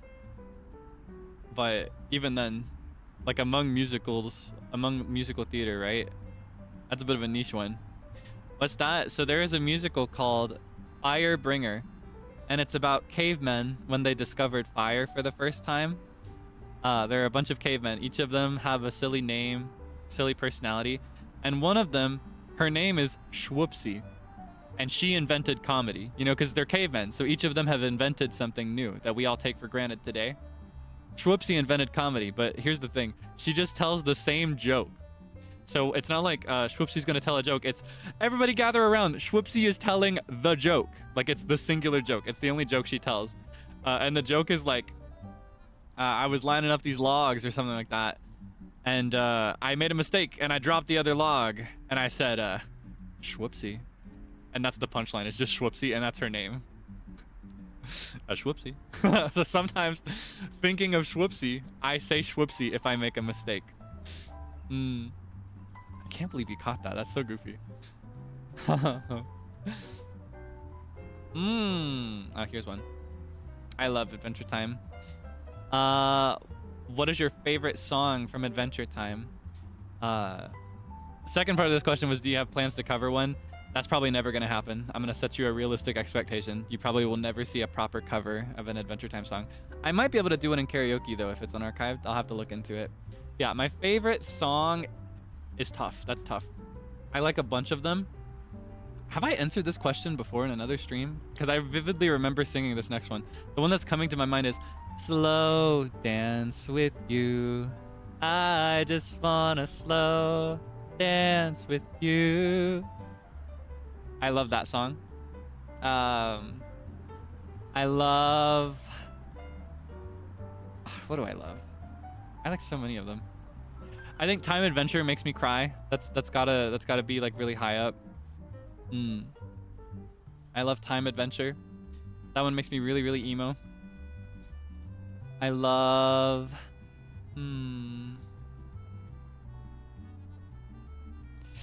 have no idea.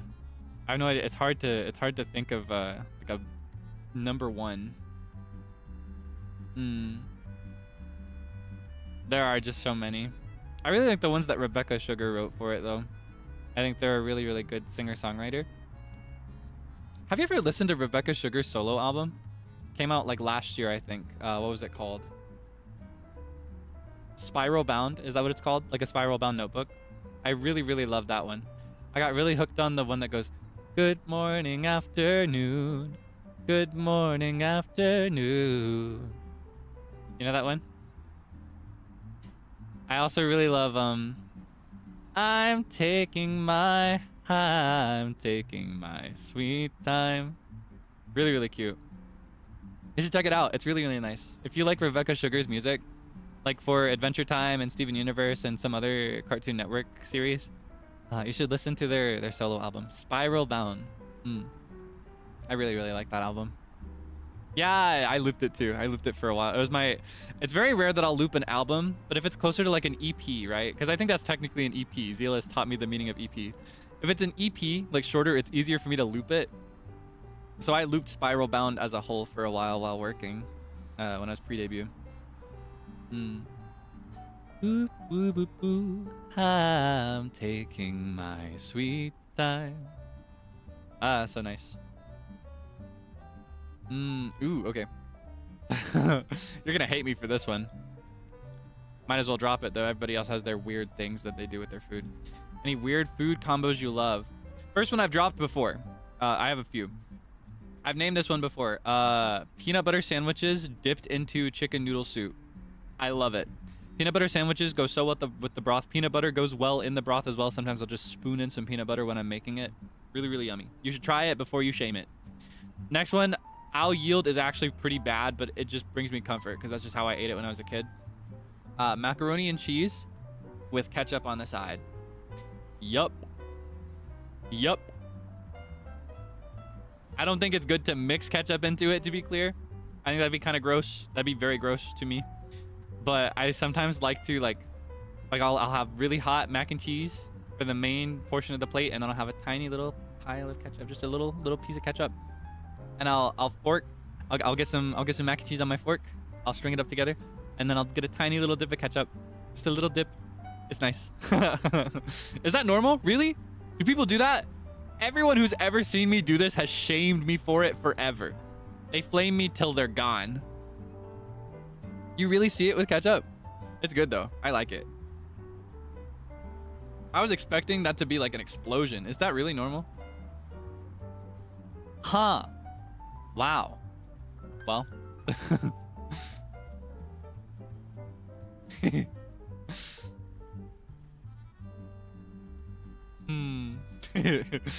Yeah, I think those are my two biggest ones. I'm just noticing that a certain designer asked me this one. A certain designer asked me favorite Link of all time. That's a tough question because I love all of the Links very, very much. Oh my goodness, I love all the Links. What is my favorite Link? I think maybe if I start by naming a few, right? And then maybe I can work it up to just one, right? I think I relate the most to Skyward Sword's Link, like the first hero, the hero of the skies, the first hero. I think that's the one I see myself in the most in a lot of ways. He's just a chill guy. He low-key don't gaff, and he just wants to sleep in. And I always thought it was really, really sweet that Link in particular is one of the only ones that is canonically going just because he loves Zelda. You know, like a lot of the Links, Zelda is like, she's more like an accessory to his main quest, you know? Like that he saves the princess is a coincidence almost in a lot of the stories. But in Skyward Sword, he begins that journey because he's lost his best friend, and that's Zelda. That's his best friend, and he wants to get her back. And I think that's really, really sweet. Other really important one to me is the Hero of Time. This is the Link from Ocarina of Time and also Majora's Mask. I think I've spent the most time playing as this Link, so I kind of project myself over him as well in a lot of ways, just because I like him that much. I think of the Links, he's probably one of the coolest ones. And I think that, I don't know, he has the richest experiences of all the Links in a lot of ways because he experiences so many different timelines worth of stuff. He also is present in multiple different games, and that's really cool. I think that he's got a lot of cool tools and toys to play with. I love his classic, his middle part. And fun trivia, it's heavily implied. They never officially declared it, but what they said officially was that he was modeled after a really handsome actor at the time. And everybody knows who they're talking about, even if they don't confirm it. It's very heavily implied that he was modeled after Leonardo DiCaprio when he was young. Fun trivia. Yeah, the Hero of Time is meant to look like Leo DiCaprio, I think. And that's pretty cool. So like when I imagine a live action version of that specific Zelda game, I imagine him. Maybe not right now, right? He looks very different as he's grown, but when he was like, think like, what is it called? Titanic era Leo DiCaprio. But then I also really love, I know they're all 3D Links, but they're the biggest ones to me. I also really, really love the Hero of Twilight from Twilight Princess. The Legend of Zelda Twilight Princess. That's one of my favorites. It's one of my favorite games, but that's also just one of the coolest Links in my opinion. I've described it this way before. I think if I had to represent the Legend of Zelda with one Link, it'd be that Link. That is the most Link of any Link that's ever linked. Do you know what I mean? That is like the Link ever. I think he has the coolest design. I love his boots the most. I love the little Link, what is it called? A chain link layer in his armor, his tunic. I love how long his funny hat is. I love that his hair isn't just straight blonde. I love that it's got like a brown tone to it almost. I love the adventure he goes on a lot. I think the story of Twilight Princess is one of the richest. And he's also trained directly by the Hero of Time, who I really, really love. So there's like bonus points from that. I think it might be, it's probably the Hero of Twilight. I also read the manga for Twilight Princess. There's like a manga series. Fun trivia. I don't know if you've ever seen it or read it. And it's not necessarily canon. There are parts that are different from the game and parts that are entirely just written for the manga and his personality. But I really, really, really love the way he's depicted in that. I think he's really, really cool. Yeah, I think it's probably the Hero of Twilight. It's a tough call because I like a lot of Links. But I think he's my favorite. I think if I had to pick a favorite, it'd be him. Yeah, there's a manga. There's actually a manga for a few of them. I skimmed. I never fully read it, but there's also one that I skimmed for Minish Cap. I think there might be one for Ocarina of Time that I saw somewhere, but I don't remember, and I never opened it. But I think I saw a cover for it. But yeah, none of them are canon. They just take inspiration from the games. But yeah, there are in fact mangas for some of the Zelda games. And the Twilight Princess one is absolute peak. You should check it out sometime if you can get a hold of it. I actually have most of that one physically. I ended up borrowing the rest of it. Thankfully they had it at my school. Very, very thankful. Okay, let's see. I wonder, what is a good one? Thank you for the question, Freodore. See, that's your favorite too? Is that your favorite Link? I think that suits you. Because I think of all the Links, he has kind of the grungiest vibe, right? Maybe not grungy, like the darkest. I think you tend to be drawn to the dark and the serious, like the macabre. And I think that Link plays the most with like shadows and stuff. As such as you would expect from the hero of Twilight, right? The most less than. Have you ever seen him smile though? He has a really cute smile in that game. He smiles if you pick up a dog or a cat, because there are various animals around Hyrule and Twilight Princess, and if you pick them up, he has a really cute smile. Yeah, I do really like how serious he is. I like that he has that very like, I don't know, I just think he's the coolest. He's the coolest of all the Links. I also really love that he's got just raw strength, right? Most of the Links, their strength comes from magic or something like that, you know? Like a lot of them wear bracelets or rings that make them stronger, or gauntlets in some cases. He's just raw strength. He just has the arms. He worked as a rancher. He worked on a farm, or not a farm, but a ranch for long enough that he's just kind of shredded. He's super strong. He's able to pick up cannonballs and stuff. Isn't that crazy? Like his strength enhancing item doesn't make him stronger. It makes him heavy enough to lift the things he has the actual strength to lift, because he's just not heavy enough. You know what I mean? Like his strength item is just iron boots. That's his only strength enhancing item. Isn't that crazy? That Link is crazy. That is the Link ever. That Link would solo any other Link ever, in my opinion. Though I also really love Toon Link. I think he's not always considered a Link in his own right. Specifically Wind Waker's Toon Link. I really like that one. But I think he kind of embodies like the original initiative of Zelda the most. Like he's the most like you know, just a kid that's just wandering around and doing whatever. That's Link. That's what like or I guess like young Link is, or should be, right? Yeah, and I like that he wasn't the chosen one. It wasn't like it wasn't decided in his like in his birth that he was going to be the chosen one. He was like rising to the occasion. I really, really like that. I want to see more like that. My dream for a Zelda game in the future is one where the Triforce is inactive. Like where the Triforce isn't accessible and you have like you can create your own character. That'd be really, really cool. Like you are not the chosen one, but you still live out a Zelda adventure. That's what I really, really want from a Zelda game someday. Because I love character creation. It would be really nice. It would be really nice to see a Zelda game where like Link exists, but he's sealed in amber or something, and you have to rise up to save Hyrule in his absence. Because there are multiple points in the Zelda the Zelda timeline where Link fails. There's like an entire shift in the timeline due to his failure. There are times in Hyrule's histories where Hyrule is just in total despair.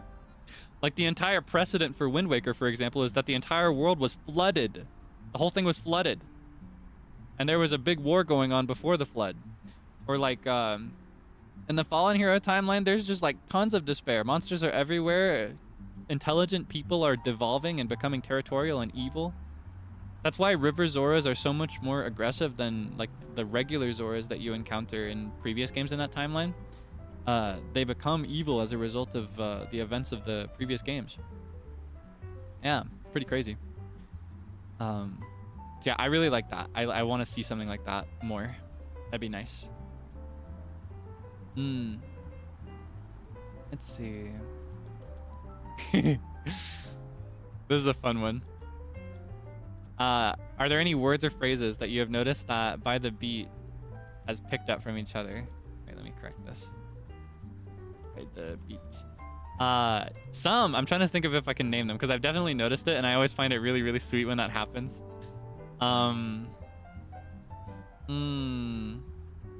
Ooh, one that I've noticed. I think Seible is the one that picked it up first. He might be the only one that does it right now. Is he got from me like okay. I don't know if I do this much on stream, but that's something I do a lot in calls. Like if I get information from anybody, I'll go like okay. Just like the most nasal, annoying like okay, like with a G. Yeah is another one. Yeah with a question mark. Yeah. That's another one that I've noticed other people saying lately. Yeah, like if someone says something absurd, you can just respond to really like let it sink in without being silent. You can say, yeah. Yahoo. I will say that's not a Kaelix original. For example, I think Frio has always said Yahoo. I think it's just a coincidence that we say Yahoo. Yeah, I think yeah is one that he got from me. The you hate me thing, I'm not sure because I think that might just be his personality as well. I think that's just his personality. I think he's just the same as me. I don't think he got that from me. Yeah, I think yeah is probably the best one. Probably the easiest one to say. I'm trying to think of if there's another one. Do you pick stuff from others? Yes. In fact, I can't say immediately if I've picked something up from these three yet, because I often do it subconsciously. But most of the things that I say, that I put into my regular rotation, the words that I put into my Rolodex of phrases, those usually come from other people. They come from like things that I've seen or conversations that I've had with others. So there is a solid chance that I've already picked up something from them without realizing it. I don't know if you've noticed anything. Just people in general. I'm trying to think. It's too much for Elmo for me. That one's kind of a Kaelix original in a way, at least in that specific phrasing. I've explained that one, right? It came from what is it called? The the night show appearance for Elmo, where he's like, that's a big word for Elmo. Utahime down. Rolodex, old soul. See, even that word, Rolodex. I've never seen a Rolodex in my entire life. But I know the word Rolodex because there's a drag queen who has what she calls a Rolodex of hate. And I looked up what a Rolodex was when I heard that phrase, and I was like, that's pretty good. And so now I use the word Rolodex. This is an example, right? I think language is just a combination of the things that you hear from others. What is a Rolodex? So back in ancient times, before we had a contact app on a cell phone, if people wanted to contact each other, they would need to keep a written card of all their information, like their phone number, for example. And so they would, they'd have this little, what is it called? Device isn't the right word because it wasn't technological, but it was like it was a thing. It was a tool where it's kind of like a spiral bound notebook, but it's for like index cards, right? That kind of shape of index cards. And you would write everybody's names and contact information on it, and you'd sort them in alphabetical order. Just like a contact app on your cell phone. That's what I'm told, at least. And that's how they would keep up with everybody's numbers, because you wouldn't have it automatically in your phone, right? You'd have to put your finger in the little ring to do each number one at a time, and you'd have to remember the numbers. No, I think the ring phone with the little circle on it, that's even older than that. That's way older, but I kind of would like to get a Rolodex though. That'd be nice. I'd like to fill one out. Yeah, an artifact. No, I do think they are still in use in some places, but yeah, they were a lot more common in the past before we had like automatic contact information, right? Like where you would press somebody's name and it would automatically dial their number for you. You had to remember their number. And keeping up with lots of people, it'd be hard to remember all of those phone numbers for most people. That's what a Rolodex is for. Or I guess was for. I don't know.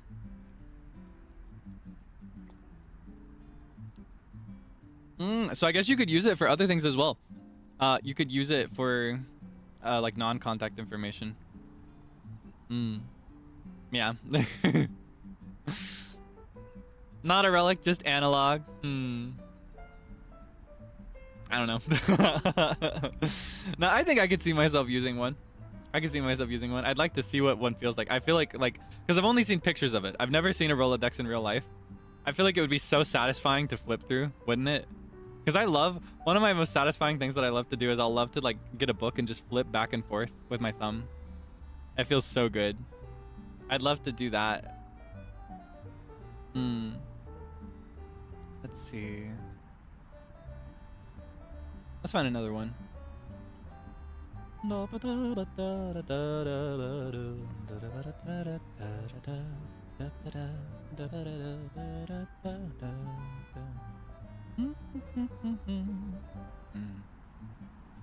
Ooh. I can report this. I haven't mentioned it. Any thoughts of changing your dusty keyboard and mouse? I think I forgot to mention it. I replaced my mouse. I still have the same dusty keyboard though.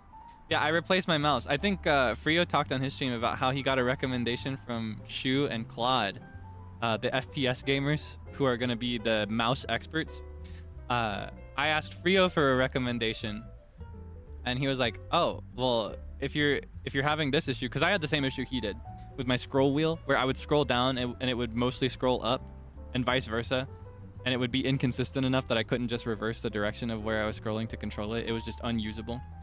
He was like, "You should probably get this one." That's what they told me. I think he got a smaller version than I did. I got the big one. But yeah, I upgraded my mouse and it is here. I have it now. I'm using it right now. And the scroll wheel is beautiful. I don't really like how much louder the click is, but I'll get used to it. I kind of like for my clicks and my typing to be quiet, but that's just me. I think most people like when it makes a sound. Do you recommend it? Well, I haven't used it for long, but I really like it. What is it called again? Hold on.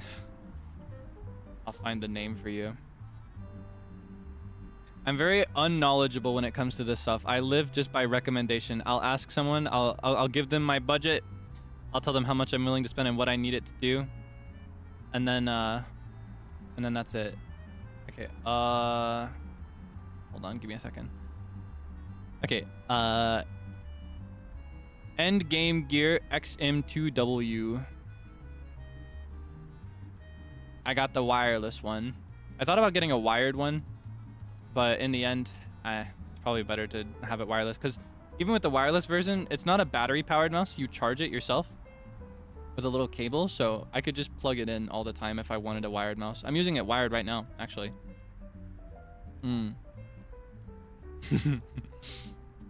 Yeah, feel free to check it out yourself if you ever do for an upgrade. I would say it might be on the slightly pricier side. I decided to shell out for it. It wounded me, I'll say. Placing that order, it was like a dagger to my heart. I would rather never spend money on a single thing ever again for the rest of my life, if I'm being honest with you. But part of that is also not wanting to upgrade quite as often, because realistically, I think a lot of mouses, is it mouses if it's the computer mouse, or is it mice like the animal? I wonder. With a lot of them, you have to replace it more often, and I don't want to do that. I just want to stick with one for a long time, so I decided to shell out. Yeah, I just want to cry once over the price and then not think about it again for a while. That's how I stand about a lot of stuff. I think people say mice. I see meese, like geese.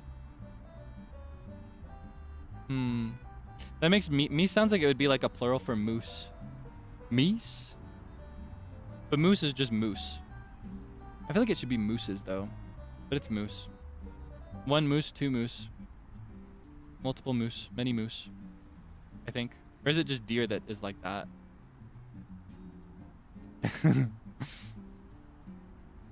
Moose meese, goose geese. Sounds wrong. Have I talked about my drink grammar thing? I think I have. I'm gonna complain about it again. All right. To drink. You know, to drink a beverage. Drank. You drank a beverage. All right, you ready? Fill in the blank. I have blank that before. Have. How do you do that? What is that? Conjugate to drink. Have blank or had blank.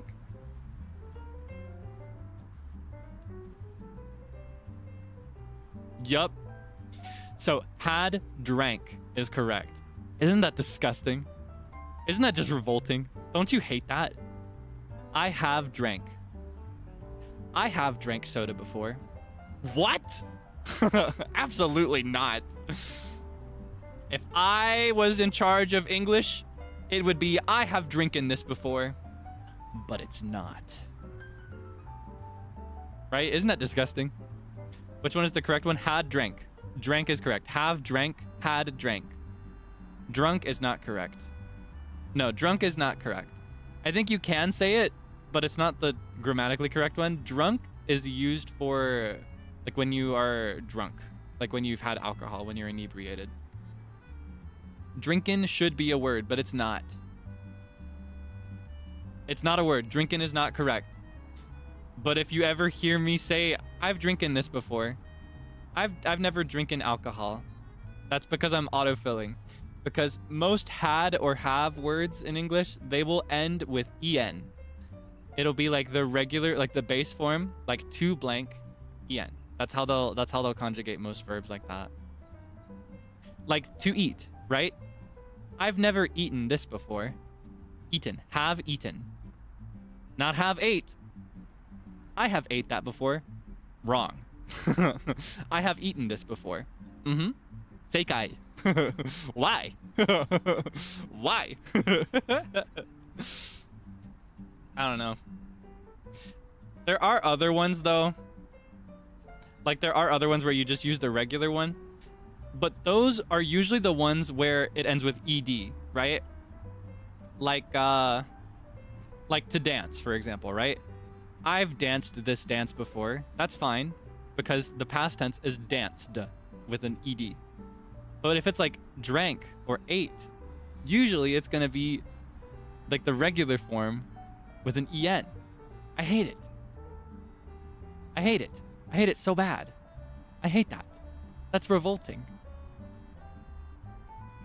We're doing dancing? No. You see? Exactly like that. Exactly what I said. If it's ed, if the past tense form, like the regular past tense is ed, like danced, or I don't know. I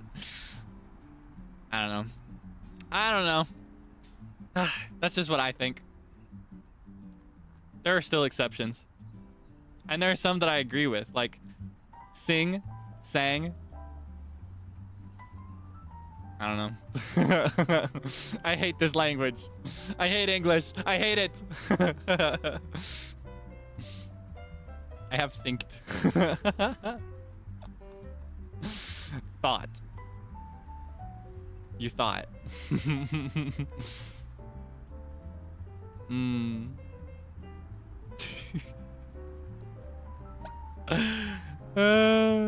It's tough.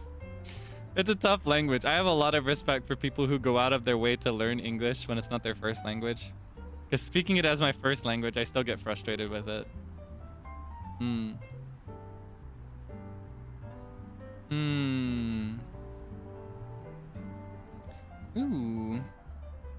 I want to talk about crab. Do you prefer seafood or meat? I like just about everything I've ever had when it comes to meat. Like beef, pork, etc. I love it. I prefer seafood, I think. But it depends on the seafood. Like, I think I would take sweet and sour pork over sushi, for example. But I love sushi. However, I would take crab over any meat ever. I love crab.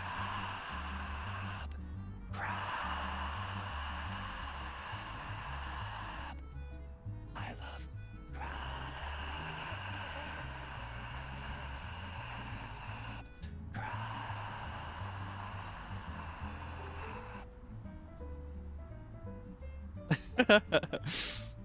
Or I really love shrimp as well. I really love shrimp. I love it's tough because chicken, I think chicken's the safest of all things because even with seafood, if I have too much of it, I'll probably get sick. And with beef, I get sick really easily. I get the worst irritable baby syndrome ever if I have too much beef. That's part of the reason I just make my pasta with cheese instead. But chicken, I'm always safe. I'm always safe if I have chicken. I don't know. In general, though, even if I like them, I've always just preferred vegetables. I tend to load up on vegetables and grains, and I'll try to get my protein through like beans and stuff. I'm not a proper vegetarian or a vegan. I'm not restricted to it. But yeah, dietarily speaking, right? Or is that correct? Is that a word? Dietarily? Is that a word? Did I just make up a word? Dietarily. It is a word. Dietarily speaking. I just really like chicken, I think. Like, it's the safest meat. And aside from that, I tend to just eat vegetables. I tend to load up on like broccoli, lettuce, tomato. I know, if I could still have fruit, because I love fruit. I love every fruit I've ever had, but I can't eat them anymore. It's not fair. It's just not fair. It's really just not fair. It's cruel. It's a sick twist of fate. I don't deserve this. Anyway. Let me find another one. Let's see. Watermelon too. I can't have melons. I can eat melons, so I do eat melons often. I had almost half a cantaloupe to myself the other day. I said the other day, like a week ago maybe. I just woke up in the night and I cut up an entire one. I was cutting it up for everybody else to eat it. Because I don't know, I like to, if I'm gonna have a little of it, I just like to cut up the whole thing and then put it in Tupperware so people can just reach in and grab what they want. And as I was cutting it up, I would just take a bite. I just finished the whole thing. I finished the whole thing. Or not the entire cantaloupe, because there was only half of one left, right? But yeah, I ate the entire half in one sitting. And that was as a side to my meal. I just get so greedy sometimes with food. I'm very blessed to have the metabolism that I have, honestly.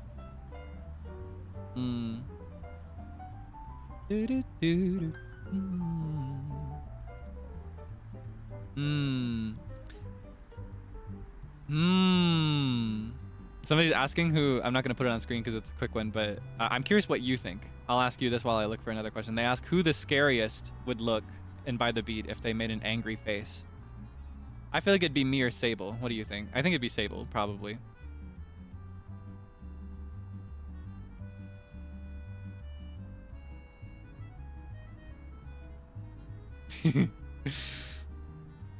I think it'd be Seible. I think I tend to wear my emotions on my face, but any anger for me is short-lived, right? Anger for me tends to be, I tend to be over it really quick. Seible is like, it's almost like he's never mad in the first place, even for a few seconds at a time. And if he gets mad about something, it's almost comical. I don't know if you've seen him like this, but it's almost like you have to try not to laugh because of the way he expresses it. So I think imagining him being legitimately angry would be kind of scary, kind of spooky. I feel like you'd have to do a lot to get him to that point. Am I too whimsical? Oh, Zeal, really? I feel like Zeal could be really scary too.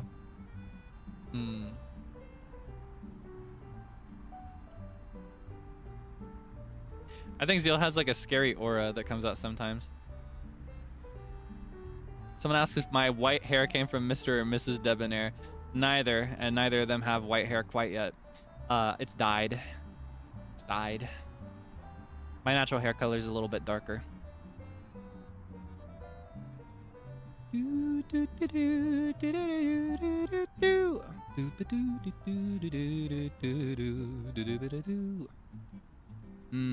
Ooh, I've answered this before, but there was one recently, so I understand if people are curious about it now.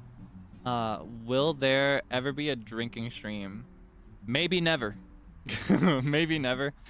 I can't say because I've never had alcohol before. I've never had any. I can't say that I've never had a drop. I've had like a sip or two on occasion, but I've never had a glass even. I've never had even a small glass. The most I've had was like a sip if I was ever sick or something like that, because sometimes that can help. It can help you sleep if you have just like a sip or two. But I don't like it very much, to be honest with you. The alcohol that I've had a few varieties, and they all just kind of like taste like acid and fire, and it's not very pleasant. I've never had it before, so I can't say if I will. I'm curious to try it because I'm curious to know what kind of drunk I would be, because there are different varieties, right? I don't know if I'd be like the really loud, big, funny ha ha ha, or if I'd be the like super clingy, like heh, or if I'd just fall asleep. I don't know what would happen. So I'm curious to find out. But the thing is, to be safe, I think I'd prefer to find out for the first time off stream. I'd actually kind of like to get by the beat together for it at some point. That'd be really nice. Yeah, I think it'll depend on that. It'll depend on if I have that first time and how that first time goes. Because, for example, if I become the type that's really loud and just loses all inhibitions and says everything ever, probably not a good idea for stream. I think I don't know. That could be a bit of a scare. Could be a bit of a scare. So I'd probably want to avoid that. But if I'm the type that just gets a little silly or just gets really sleepy, that's fine. I don't know. I prefer to. I don't want to risk going on stream and saying anything that might make you uncomfortable. So, or anything that I might regret later. So maybe never. Maybe never. And also, I really don't want to like. I want to hesitate to do anything that would encourage you to drink. So, yeah, maybe never, but possibly, maybe someday. I'd rather encourage you to drink like water or tea, like a sweet treat. Yeah, just out of the curiosity. It's almost like that morbid curiosity that I have about some things, you know? You know how like I'll like I want to know what it's like to break a bone, for example. Or like some other things. It's like because I've never experienced it and other people have, I kind of feel left out in a way.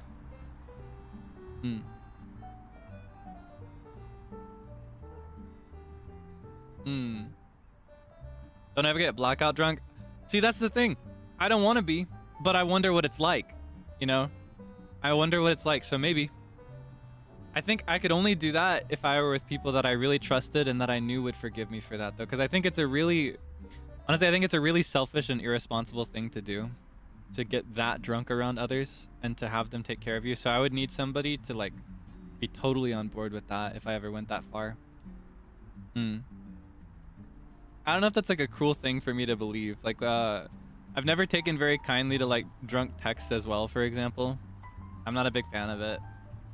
I've never been a big fan. I think it's cool to drink if that's how you have your fun, and it's cool to have that fun. But I think if it imposes on others, it's kind of cringe. That's how I feel. I don't know if that's too strict though.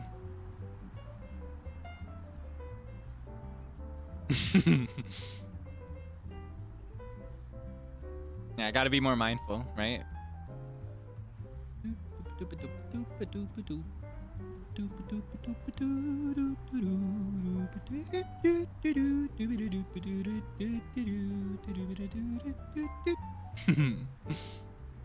Okay.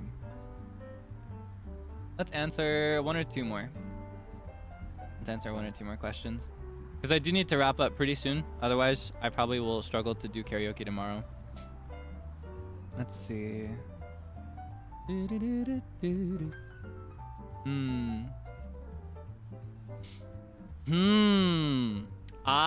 Okay. I'm gonna get into an anecdote on... No, maybe I'll save that for another time. Yeah, I'm gonna save this one for another time. Because there is a good time of year for me to tell this story that I was about to tell just now. And it will hit you so much harder if I tell it that time of year.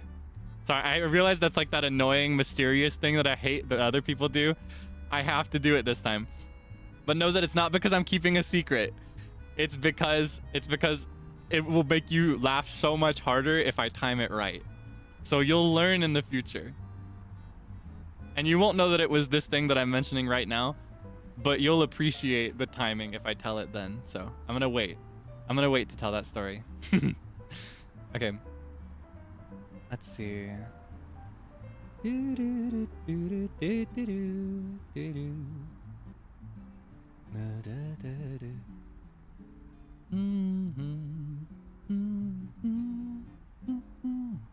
Ooh. I've answered some questions about songs, so I think I can answer this one too, right?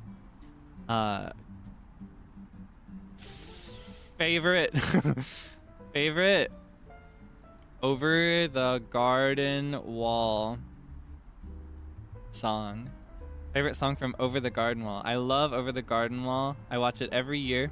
Late October, early November. I watch it every single year. I've done it without fail for the last several years in a row. Hard to get out. No. I was trying to copy paste it. I didn't want to say it before I pasted it. Yeah, I really love all the songs. I think my favorite is a clean joint first tie between two songs. The first one I really love is the one that goes, among the fields of straw and stover, clocked in till the work day's over. Patient is the night. That's one. The other one is actually called Over the Garden Wall. Same name as the, it's the titular song there. It goes, at night when the lake is a mirror and the moon rides waves to the shore, a single soul sets his voice singing, content to be slightly forlorn. A song rises over the lilies. Nah, I shouldn't sing more than that. But that's another one of my favorites. I love it very, very much. Makes me very happy. I want to see if I can sing that for you sometime. I need to check into that one. I love Over the Garden Wall.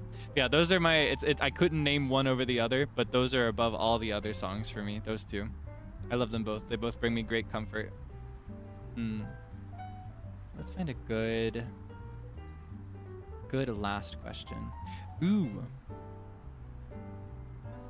Have you ever kept anything like a journal?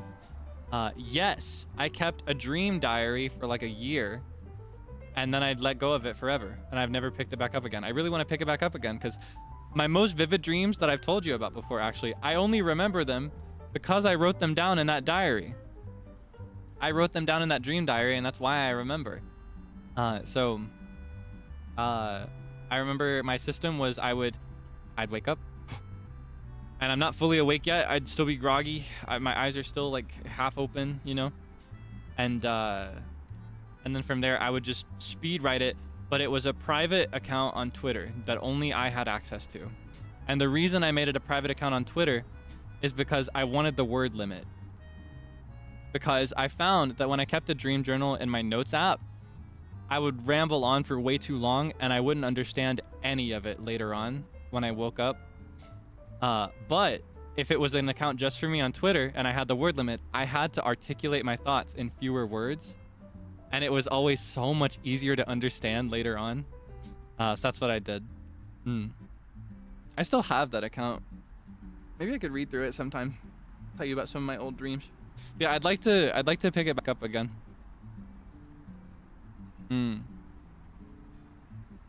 That was just the best way for me to do it, because that's how I imposed the hard limit to articulate myself. Because I would not remember writing it every single time. Like I'd write it, and then the Kaelix of the moment, who is not the Kaelix you're talking to right now, the Kaelix of the moment, right? Waking up, that's a different guy entirely. He'll write it down, but he's going right back to sleep. He's gonna conk right out. He'll wake up, he'll write it down. He's gone again, right? And I would not have any memory of writing it down, but reading what I wrote down, I would vividly remember every key function of the dream. I remember one of my dreams I wrote down, it was like, and I vividly remember the dream. I remember exactly what it looked like. I remember the sounds. It was, I was in a sewer system, right? I was underground in the sewers, but it was very beautiful. And somehow there was sunlight coming through. Like the water was clean and pristine and beautiful. And there were like vines and flowers climbing up the walls. And the walls were like really clean brick walls as well. It was very beautiful, but it was underground. It was like a city sewer system. And I was there with the cast of God, what is it called? Hunger Games. I was there with the cast of Hunger Games. It was Katniss and Peeta, and I remember I think Phoenix was there, but I could only hear his voice. I couldn't see him. And there was a politician there who I won't name as well, who sent us on a scavenger hunt to find a ring that they had dropped in their sink, like in Stuart Little. And I remember, I think I had that dream during, I fell asleep in the living room when the news was on the TV. Because I don't know if you know this, your dreams are a combination of memories, experiences, random thoughts, and whatever you're actively hearing as you're going to sleep. So because I had the news on when I fell asleep, I would hear this politician's voice and it would cut into my dream. You know? Yeah, that was a vivid dream that I had. And I remember I found the ring and I gave it to them. I gave it to the politician and they closed it in their hand, like crushed it really tight. And when they opened their hand, it was just black ash in their palm and they blew it away like, like a dandelion. It was the funniest thing in the world. I'm trying to remember the other dreams I had. There was one dream I had where I was in a sleeping contest with, this is when I was in high school, when I had this dream. I was in high school and I had a dream that I was in a sleeping contest with my other classmates, specifically at my special school. And, but it was set in my middle school. Like the contest happened in my middle school where most of those people had never seen it. They never saw my middle school. And it was hosted by one of my elementary school teachers. And I was the one to win. I woke up last. I slept for the longest. And the prize was supposed to be like a Debbie snack cake, a little Debbie snack cake. But she didn't give it to me because she didn't like how long my eyelashes were. She was like, if you would have had your eyelashes shorter, I could have given you this prize, but I have to disqualify you, Kaelix. I was like, why? It's like it's the most random stuff ever, but I remember it and I'll remember it forever because I wrote it down. Right? Oh my goodness. So I'd like to take it up again because I have super duper vivid dreams. Like when I'm having the dream, I feel like it's real. I cannot fully believe that that's a dream. I can't understand that it's a dream. And so remembering it almost feels like something I actually experienced. You know what I mean? Like I feel like I had that conversation with that teacher about my eyelashes being too long. Or I feel like I met that politician and gave them their ring and they crushed it in their hand. I feel like I had that experience. Or like I've told you this dream, I feel like I piloted the sun into the earth from space and destroyed everything. I feel like I did that. Oh my goodness. Yeah, maybe I'll pick up another one. Okay, I need to bring this to a close. We should wrap up. We should wrap up.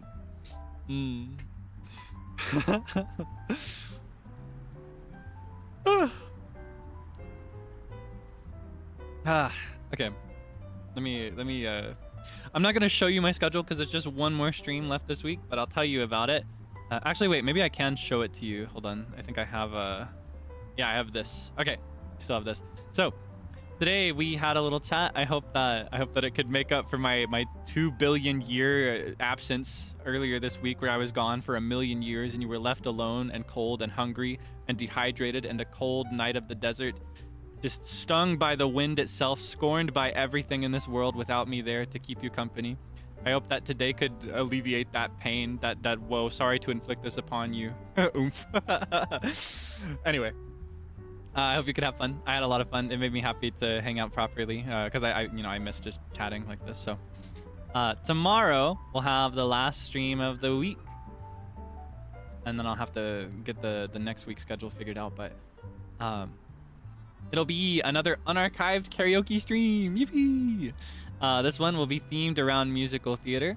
So every song will come from a musical. I think all of them have been on Broadway at some point. I think that's the standard that I set. I'm pretty sure all of them have been on Broadway. One of them might not have been. I'm not too sure. One of them is a jukebox musical. But anyway. Yeah. So I hope that I can expose you to a mix of different musicals if you aren't familiar with all of them. And I hope more than anything that you can enjoy at least one song that I have. If you aren't able to make it to the first time that I have posted here, this is 7:30 EDT, 8:30 in the morning JST. If you can't make it to this time, don't worry, because I will rebroadcast the whole thing around 8 hours later. I'll tell you when the stream starts, when the rebroadcast will start. I might even go ahead and schedule the rebroadcast at the same time, because it just depends on when I wake up, because that determines how long I can stay up after the stream, because I do have to stay up to do it. So I hope you can enjoy it. It's 10 songs this time around, I think. That's what I think I'm gonna shorten it to. I might add more to it before I publish it. Yeah, I will publish my little emoji key. What do you think? Should I wait till tomorrow morning? Should I schedule it for tomorrow morning? Yeah, I feel like a whole day would be too much time. I'll give you half of a day. I'll schedule it to go up tomorrow morning. So what, like 12-ish hours from now, if you'd like to predict the songs. No, today, give me more. Where? Yeah, no, I think I'm gonna. What? Do you want more time? Do you feel like you need more time for the emojis? I think it's more fun if you're on a crunch. Plus, I don't want to make too much hype. It's important to mention that tomorrow, well, actually today, we're already here, is the 4th anniversary for NIJISANJI EN. And by extension, that's the 4th anniversary of Lazulite. So to be honest with you, I hesitate doing it too soon because I don't want to make a big deal out of my silly karaoke stream. In fact, 90% of the reason I'm doing this karaoke stream when I'm doing it is so that I can raid into their virtual live.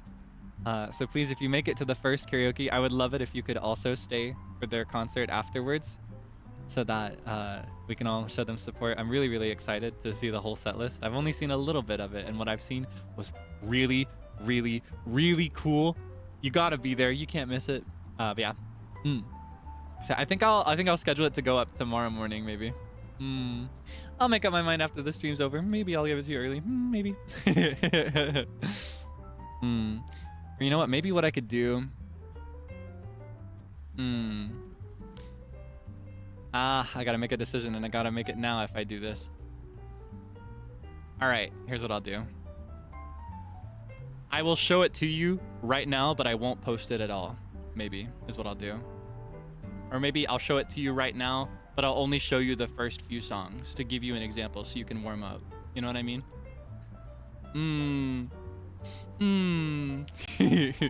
What to do? All right, let's see. I think I'll show it to you, but I'll limit it to just the first... how many songs? Or maybe I could do halfway through. Here's what I'll do. I'll crop a random selection of them. Like this. So that you can't tell where in the set list it is. And then I'll post the whole thing tomorrow. Just as a little teaser for you right now. Okay. Here, I'll give you 4. Nah, I'll give you 3. 3 is a better number. I like that number. Just to give you a taste of what the teaser for the set list will look like. That's what I think I'll do. You ready? This is what they all look like. So this is 3 songs right here. I wonder, do you have any ideas looking at this? Does anything ring a bell? I wonder.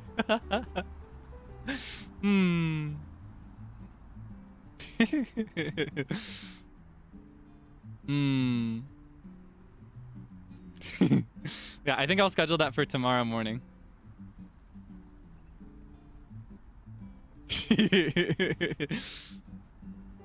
Romani, that's not a horse, silly. That's a donkey.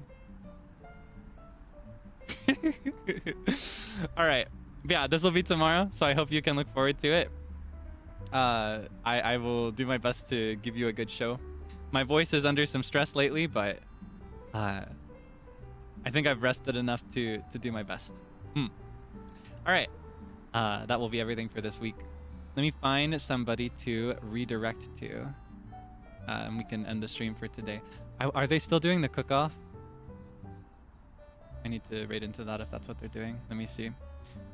While I find out who's still live, though, and while I set up the redirect, I will walk you through basic etiquette really quick. Oh my goodness, my whole thing is frozen. I ran out of memory. Ruh-roh. Okay, there it is. Anyway, here in a moment, we're going to cross over into somebody else's stream. When you get there, be nice and polite, okay? Read their rules for me. Make sure you're following their local system. You know, don't go in there like it's a Kaelix stream. It's not quite the same.